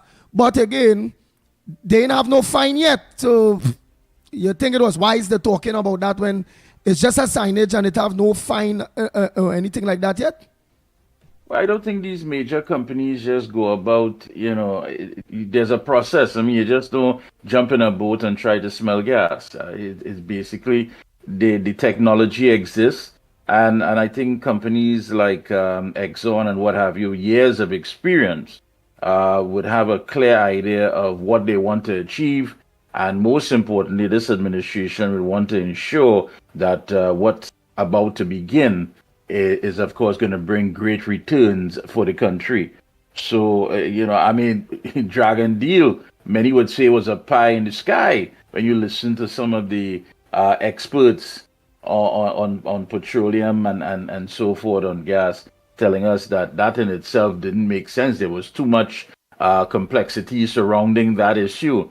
So it's a big difference. I think it's chalk and cheese, and we will, the last administration was more than willing to hitch our economic future to something that was very much complicated. So, I think that the Prime Minister, she said it best, that, she is going to do what has to be done to ensure that we get the best return for our resources. Nice. And besides that, she mentioned a lot more things in 100 days, such as warning two major banks here where there is don't play with the people. Our own MPs or ministers, or companies that have father, son, and son-in-law, and them kind of bacchanal things. So she technically read the rat act when it comes into white-collared crime and the advantageous things. What says though? Well, Andy, I want to make this absolutely clear, as crystal clear as possible. The socio-economic revolution that is taking place in this country and that is set to take place in this country is going to be led, driven, and of course, put forward by the Honorable Kamala Persad-Bissessar. Let's be honest and let's be quite frank about that. I have in front of me something that was written by veteran journalist Ken Ali, and I want to share this with you. He says, "Yes, Prime Minister. In his sweeping, no-nonsense Monday night address, Prime Minister Kamala Persad-Bissessar took on fake elites, corrupt million-dollar deal makers, and insider traders. You will have to reflect on Dr. Eric Williams' criticism of entrenched interests and privileged colonials to get a similar address of a national leader squaring off so pointedly against the ingrained, organized, and self-serving big shots. Hitting on a popular theme among the masses, Prime Minister Persad-Bissessar exposed major commercial banks that are functioning only in the interests of a few. She told of a 1%er who was getting a loan from Republic Bank to erect a building, which the bank will in turn rent from him. And it appears he has done this multiple times before, according to the Prime Minister. She spoke out against racketeering, well-connected contractors at government ministries and agencies. She repeatedly zeroed in on the fake elites and warned her officials about cozying up to them. And that in itself, that says quite a lot. It's a big difference, Andy. And I think for the Prime Minister to lay it out, and forget about Stephen Keely, I don't know where he erected from. He's talking about this is something that should have been done behind closed doors. Why? Why should it be done behind closed doors? Because if the cozying up is taking place in the public domain, and the people who went there in the trenches with you, like the ground report and so many others, I am quite certain that we want to know. We can't be talking about under the PNM for accountability and transparency, and when we come into office, we believe that we can conveniently bring that forward. That's not how it works. And I guarantee you, she spoke about those cozying up in the Hyatt, and I could guarantee you, and I could borrow money to gamble, that I am quite sure that none of the individuals that they cozy up to in the Hyatt was ever in any pushback movement. None of them had to endure tear gas. None of them were locked up, detained, because they were out there making sure that the voices of the people will be heard regardless of what, COVID virus or whatever. Not one of them. Not one of them when we was out there in the hot sun campaigning from pillar to post, in front of door, in front of gate. Not one of them was out there to even bring a bottle of water. Now they're inviting you to come down to the Hyatt for, of course, the Dr. Fu 1953, Don Perignon and Cristal. Because all of a sudden you have newfound friends. You came by Tita, now you want to leave by Ferrari. You don't want to use the same people that brought you to the victory. And she has a right to call them out. She has a right because we are not convenient. Not one of the people at the meeting down in the Hyatt has been out there making sure to deliver letters and holding people accountable like many of us did. So she has all right to call it out. You see, because when the UNC is in government, everybody wants to be defined as a citizen. But when the PNM is in government, they can tell you who is UNC, who not to give something to, who to make sure they don't get, who to feed. They can tell you that. But it's convenient under the UNC administration. And she has all right to call them out. Because you can never be bigger than the people that you need to serve. And that is something we have to look at. He went on to say that she slammed the 1% of the PNM, tried to destroy any strong Afro-Trinidadian voice that calls them out on their greed. In an emphatic address, she gave flesh to what Lloyd Best many years ago termed the validating elite, and Balsdeo Pandey characterized as the parasitic oligarchy. Okay. These are well-heeled. Let me know, Lennox, when you're ready. Yeah, these are well-heeled entrepreneurs in what is dubbed state capture by the World Bank, where a tiny minority exert lopsided influence over government decision makers. They grow wealthier with the public's purse, while the masses endure grinding hardship. I want to repeat that. They grow wealthier with the public's purse, while the masses endure grinding hardship. We have a prime minister who's laying it out for you and saying, listen, this is about personal development. I just don't want you to be out there doing one-sided job or living a one-dimensional life that you believe that is the only job you could get. This has to be based on something that you could have when it comes to personal development, your children and your children's children. That's what she's talking about. She didn't come and disrespect us and tell us about the rich must get richer and wherever crumbs fall on the ground, we must fight for it like crabs in a barrel. That's what Kamala is saying. Kamala is leading, and she is leading a socio-economic revolution that is going to benefit this country in the long term. And people have to understand that. And she's holding people accountable. No longer will we have people who feel that they're bigger than what they should be doing and can answer their phone conveniently and talk to you any which way. No. And not only is she watching, but we must be the eyes and ears for her as well. When we see it wrong, we must call it out. We must pull them up because we go back to the basic fundamental that the government works for us and we are not here simply working for them. And that is what it's all about. I say hats off to her and I sign on wholeheartedly, 100%, side by side with her to make this revolution a success.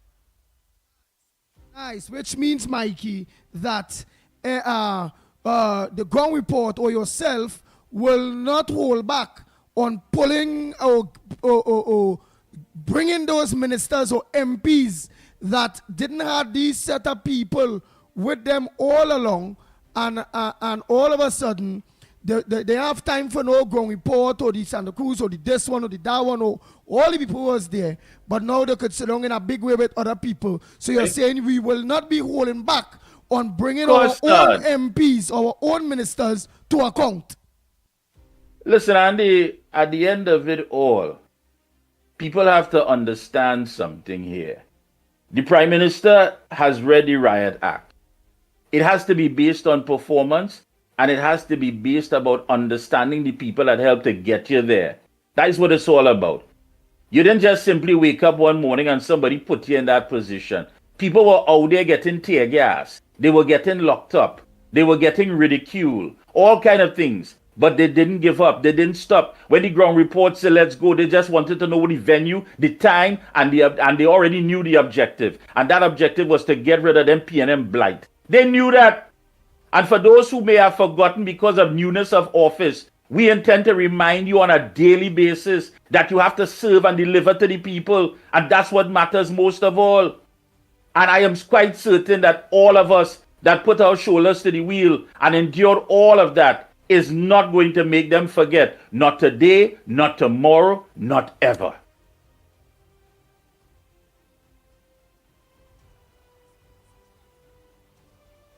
Trinidad and Tobago, you all heard Mikey. You all did. So the lines are open. The lines are open. Your numbers to call. You all know the numbers. 225-6644, 225-6644, or 239-5120, 239-5120. Or give us a WhatsApp call at 366-3053. You all heard the editorial by Mikey on the grounds of what the Prime Minister herself. Wow, she was fiery. Yes, indeed. And of course, I want to tell Mikey, go to the top of the class. I think that was a magnificent, what I should say, reflection of what all of us would have taken away from that a very expansive but a very incisive presentation by the Honorable Prime Minister on the occasion of the 100 first days of the present administration. Well done, my friend. I think nobody could say it better than that, and therefore the Riot Act is well articulated, and we want to hear from you now, having regard, of course, to some of the issues that would have been raised. Not only that, what that does, Lennox Smith and Mikey, and especially with what the Prime Minister did there in reading the Riot Act to all in sundry. What that do to is show people, and then with the initiative what Mikey come with there, where down to we own people, we looking to call out if they're on shoppiness and in line with what the Prime Minister is talking about. That shows people, that people used to always say, what we want to see when the UNC in power, if the ground report will hold our government to account. Did not the Prime Minister hold our own government and MPs to account? And have not now, through Mikey there, you heard what he say, have not been holding our own government or our own people to account. So we mount the bottom line is this. Yeah, listen, if you come by car, you can't leave by truck. You gotta continue using what brought you to that point. We were good enough to make sure that this victory took place, not in our personal interest, but in the interest of the entire country. And that's something we cannot forget. And she's quite correct. And this thing that I read out here from veteran journalist Ken Ali strikes at the core of that. He said the Rowley administration oversaw business monopolies in the importation of pharmaceuticals and other products. That's right. That's right. If we don't know the playbook by now, we'll fall for anything. Who else does take squatting land, turn it into agriculture land, then make it homestead, then make it domestic, then make it commercial? Who else does do that? Nobody that is beyond the ground reporters do that. Nobody on the ground report could buy a piece of property through a shell company for pennies on the dollar, get it from the bank, and then, of course, go to the bank and carry a letter stating that the government guarantees that whatever is built there, they're going to rent it out. They get everything for nothing. Everything for nothing. That's their playbook. You don't know about that. But Kamala Prasad is saying, listen, it's time to open that playbook. It's time to open that playbook. Because it have more on that table than URP and CPEP. It have a different playbook. Because when you could borrow money from a bank, build a building that the same bank go in and rent, so you could get back the money that you put out. I mean, come on, man. Come on. And you still going and own, and you still owning the property. That's right. With sharks. Like free money, you know. Millions, you know. That's right. So many loopholes. They don't live by the laws that you and I live by.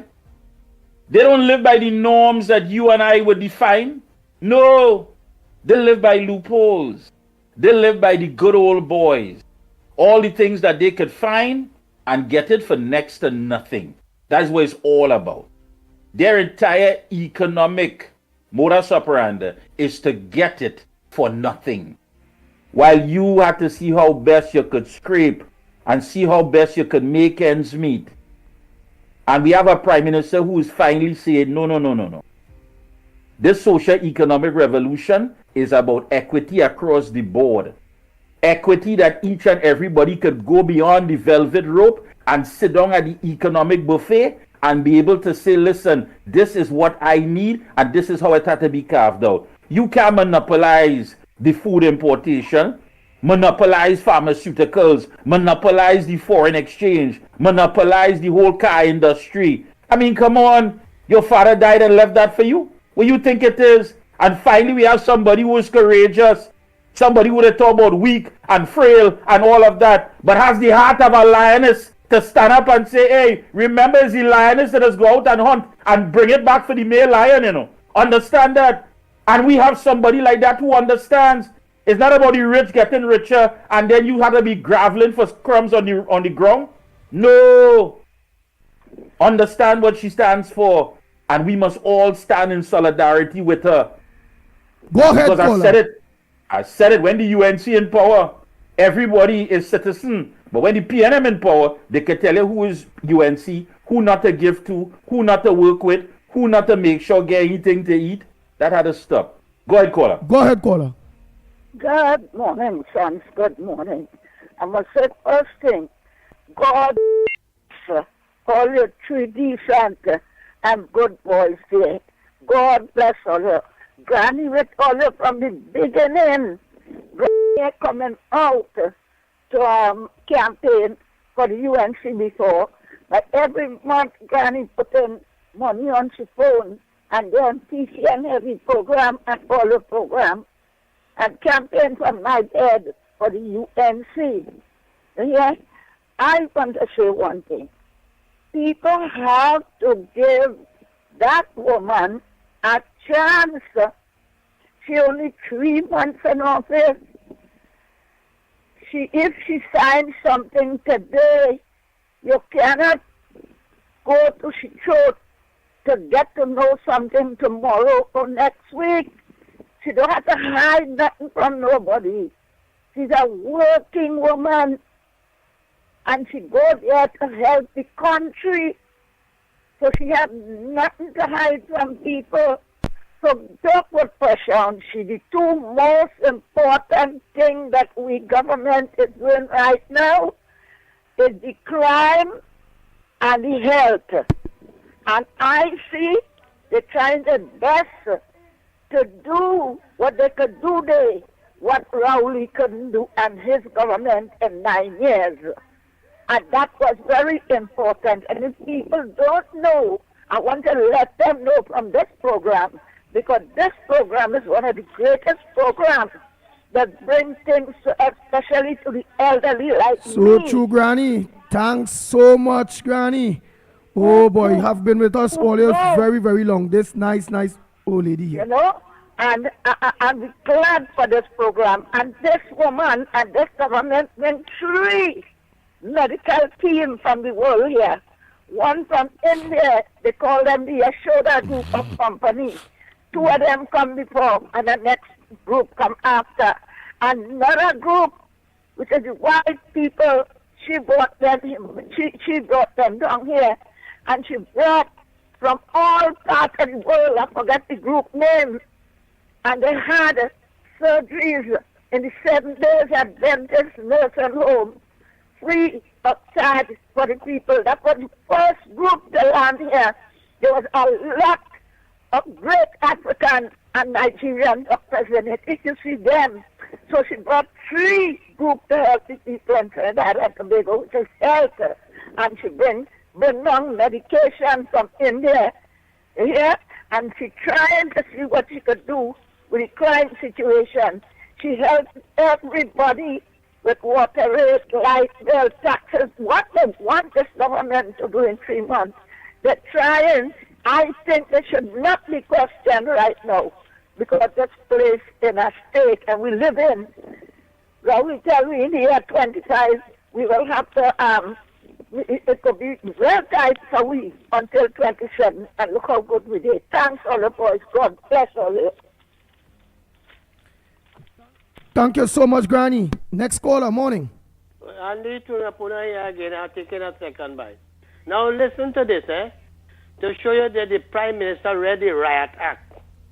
Not only to harm ministers and government agencies and whatnot, but all those people, all the state companies who have not been providing annual audited accounts. She tell them, she say, Paul, you cannot produce these things. All you have to find a work, Just as how she threatened Caribbean Airlines and what have you. Only it is so much, and because if she going after the PNM and the wrongdoers and corruption around with Arawi and Siocho and Rowley and all of them, she is right to even go after her very own. Look, for instance, Andy, that little child that died in the hospital, that 7-year-old, 6-year-old boy. You see what she did? That wasn't happening under PNM. She launched an investigation and she said she's setting up a special team to investigate the death of that child. Because if it's any negligence on the part of the hospital or whatever, the doctors or whoever, they have to be held accountable. She is not putting she mouth. She is making sure that every issue, every aspect of governance, transparency, accountability, and everything, she is making sure that she's going to address it. She is going to get rid of the elitist system, as Mickie just said with the article from Mr. Ken Ali. All the people who control the monopoly of the pharmaceutical, the food import bills, and all these people who have been benefiting tremendously at the suffering of poor people in this country who could barely afford the medical and the food and whatnot. She is prepared to go after them. And I am asking this population, forget all the nonsense that PNM talking about, because all them intend to do is to incite violence. I am seeing this. And the people have to understand that what the Prime Minister is doing is in the interest of the poor people, because the fact remains that, as Mickie mentioned, about the parasitic oligarchy and all these people on them, she intends to, the banking sector and all of them, she intends to tackle them head on. She ain't mincing words. She wants to deal with every aspect of corruption at the highest level. Thank you very much. Next caller. Go ahead, caller. Next caller. Thank you so much, brother Tunapuna. Go ahead. Good morning, Andy. Good morning, my brother Mickie. Real set. Go to the edit class. Where them was? When you getting tear gas, when you getting no respect. Just so they want is upstairs stage. Just so it's at the ground report. KFC. Every do TNTC and other environment strong activists who fight to get rid of this evil, nasty PNM government. And now them coming to play, they want to eat best and drink best. We dealing with them. Because when Mickie says, sure, PNM operate so as they're supporting you and see they're victimizing you. They ain't giving you nothing. They're telling you go by Kamala, you're a Kamala, go there to help you. So we have to speak out and talk, and them MPs and them will not answer in the phone. We really need to attack on them. Because it have people who support UNC dialectically and support this government to bring this country and move it forward. We're trying to come. Mickie said, go to the other class. Talk, man. Bless. Oh boy, KFC is trouble, yes. KFC like he don't want nobody. Then I'm saying he call. But I'm saying call to go higher and talk. So you don't want that. Mickie, you don't want that at all. How I fighting with you all the time. You ain't answering my call. But you answer them fellas and them call them and higher day negotiating deals for them fellas and them. How disrespectful, how distasteful. Now the man saying they technically they Mikey. Newfound friends, all of a sudden. Newfound friends. When it was out, they didn't bring a bottle water for you. Now it's Hennessy. Le Dr. Fu, 1853. Cristal. Don Perignon. Where you want to eat? Steak, medium well, prime rib, you name it. No, it ain't gonna work so. It can't work so. When we was out there, we was eating from one plate. When we was out there, we was waving the same flag. When we was out there, we was singing the same song. When the UNC win, everybody wins. So I don't know about you and your newfound friends. Forget about them. But at the end of the day, if you come by car, you cannot leave by truck. You have to use what brought you to victory. That is what the Honorable Prime Minister is talking about. You know our faces. You know our names. You know our struggles. Most importantly, you know our commitment and you know our dedication. When you could carry it, like Bunji would say, for 9.5 years, my God, you can't second guess nothing. So don't play games. Who's on the outside? Oh boy. Yes, all you. It's 4 minutes to the hour. Yes, 4 minutes to the hour of 10 o'clock or 10 o'clock. Oh boy, Mikey, you're so right. Let me see. All of a sudden now, they're drinking big drinks and thing. They want to sit down and eat no doubles with we or talk with we or answer we calls or whatever. But they're making sure and answer them newfound friends and sit down and discuss business with these new people. And hey, we technically the saying we's a thing of the past. Nasty people, boy. Morning caller. Good morning, Andy. Good morning, Lennox and Mikey. Mikey, I would like you to go to the head of the class. Mikey, we got tear gas. My grandchildren, my husband, we got tear gas. And we grind it down, still grinding it. For them to come now, Mikey, go to the head of the class. I just loving it today. Have a blessed day. Thank you, man. Have a good one. Oh boy, let me see if that voice notes to play too while we await your calls. I know somebody want to call calls at the hour. It's 3 minutes to. Oh boy, but you know you go have all kind of voice notes. Day, boom. Good morning, good morning, Andy, my TK, and Lennox. And my TK, you kind of confused me there when you make a statement stating that, you know, the tear gas that you all face within the pushback movement, within the COVID, right? And none of them wasn't there, right? So that fight was for the opposition leader, right? Right, so but these same opposition leaders went and take the vaccine. So I know I'm trying to make something out of that comment, right? You make the narrative that you all was out there fighting, right? And you didn't see none of them, right? So that fight was also the opposition leader, but the same opposition leaders went and take the vaccine. Yeah, Mikey.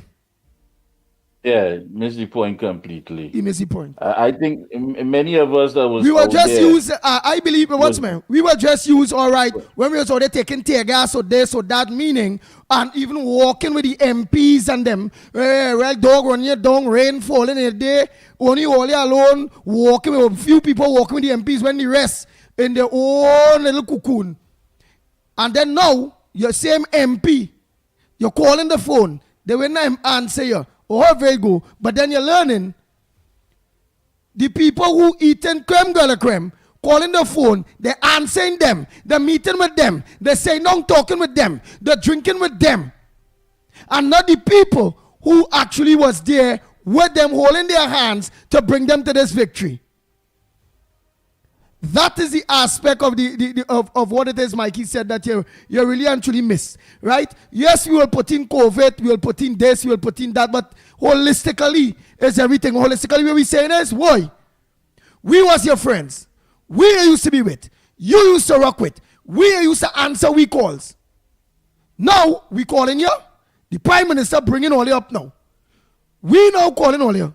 All in and saying, All ain't calling we. All they have new friends now. And the interest in what all they're seeking is all their newfound friends and not the interest of the people who was walking with you side by side. I don't think it's anything hard to understand about that, what was said. Andy, it's 10 o'clock, gentlemen. We got to make our way out. Let me just take one asking about the Observer interviews. Just simply check out the website. Of course, get on the website. The Observer, that's theobservertt.com. All right, so check it out, and you will get those interviews. Nice. Later on tonight, I think Lennox Smith is on Corridor Transformation, and we have a lot in store for you folks. Right, but before I go, let me just take this last caller. They're quick. She was holding on all the time now, and she always makes good contributions. Go ahead. Yeah, good morning, gentlemen. You know what we had Monday night there was firepower. You understand? When Mickie come on the program, you and Lennox doing a great job, but he just come with fire. And that is what we want in this country now. The days for softness and frightness and quietness, them days done. You understand? So well done, Madam Prime Minister. Well done to the UNC and ministers. Well done. You understand? We ain't making joke this time, And all of them who want to encourage and help the 1%, all your 1%ers, all you get enough, all you take enough of your money. You hear? All you go so all is we time now. Now, Kamala Persad-Bissessar, our Prime Minister, is going to take care of Trinidad and Tobago and the people of Trinidad and Tobago. And it's about time the people on the ground start having money, start having sharing in the wealth, and start sharing in all the goodies that Trinidad and Tobago has to offer. Enough is enough. And we can't get that by sitting down and playing quiet and shoo-shooing. And all what she said, and all who she talk about, and all who saying she had no right to talk about the ministers. Hey, all here, we ain't taking it no more. We ain't taking it no more. God bless. Forward ever, backward never. Blessings to all you guys. And people, keep on fighting. Keep on fighting. Here now. The light, the sun shining bright in this country, and it now start. Better days are coming. Hold on, people. Pray, people. Let me stand together, you understand? Because we're going to see a Trinidad and Tobago like we never see before. I believe it, and it will be so. God bless. So before you go, Mommy Woodbrook, you are also agreeing with Mickie and us, whereby that so long as we own and all, just like how Kamala put them in place, going down the wrong road, that we will make them an issue. Of course. The days for sweeping things under the carpet done. Too many people in high places, in big positions in this country, are nothing but a set of lawbreakers. They destroy this country. When people put their faith, their confidence, their trust, their everything, they're all in them. They're hoping and praying that they will make this a better Trinidad and Tobago. All they ever did was take from the poor people, make the poor poorer, and make the rich richer. And we are not going to take it anymore. We are not going to take it anymore. And the people have to stand up and fight. Not be petty and making confusion out of every little trippet bacchanal. But when something serious arises, and it has to be spoken about, and it has to be corrected, it will be done, you understand? Because if we made a change on the 28th of April for a new governance, we can't expect the same damn set of stupidness to continue. We have to change everything across the board. And everybody going to have to take the responsibility to fix this country, doing whatever they could. And you see them PNM who want to be still there in the gutter, low life thing, them days done. We done with the PNM. We done with suffering. We done with making the rich richer and the poor poorer. Now the poor have to start again. We have to get, Andy. We cannot take on this struggling from day to day, from paycheck to paycheck in what is supposed to be a wealthy country, understand? And the people, all you better know all your rights and stand up and fight and give Kamala Persad-Bissessar and her government all the love, the prayers and the support that they need, because it is going to be to the benefit for each and every one of us. Andy, we're not making joke this time. God bless the UNC. God bless the good people of Trinidad and Tobago. God bless the ground report. Nice. Blessings to all. Nice. Thank you very much. Oh boy, Mikey. Well, that's it. Let me close up, man. All right, folks, that's it. Stay locked on. Of course, every morning right here, the ground report. We have some big things in store for you. Wherever we may be heading, we will continue to give it to you, raw, undiluted, and the facts. So don't forget to catch our very own Lennox Smith tonight, Corridor Transformation. What time, Andy? What time? Because I know sometimes 8 o'clock. Well, it's from 8 to 9:30, my friend. 8 to 9:30. Hour and a half now. Demand day, boy. Yeah. Of course, and it will be around 9 o'clock eventually, because we have to, let's say, economize in terms of time and quality and input, etc. Because of course, I'm only human. Man, you don't work for the people during the day. You're in government now. That night work there, you go kill yourself. Well, that's right. So I have to reduce as much as possible in terms of my commitment. Yeah. But Lennox, you do what you have to do, because I'm sure paying for that mansion is not easy. So you have to make sure and work around the clock. Because to be doing a show in a different part of that mansion every day, that takes money. You got the furniture, look, every wall has a television. You gotta work. I mean, you can't just sit by. That's a big bill, drapes and all kind of things. See you then. Yeah. All right then, folks, we are out of here.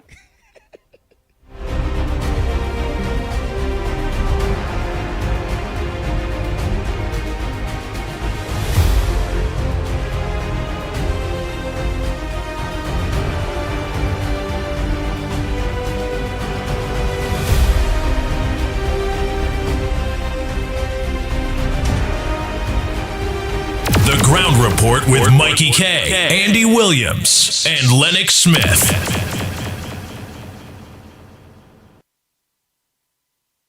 Bang, bang, bang, bang, bang, bang, bang, bang, bang.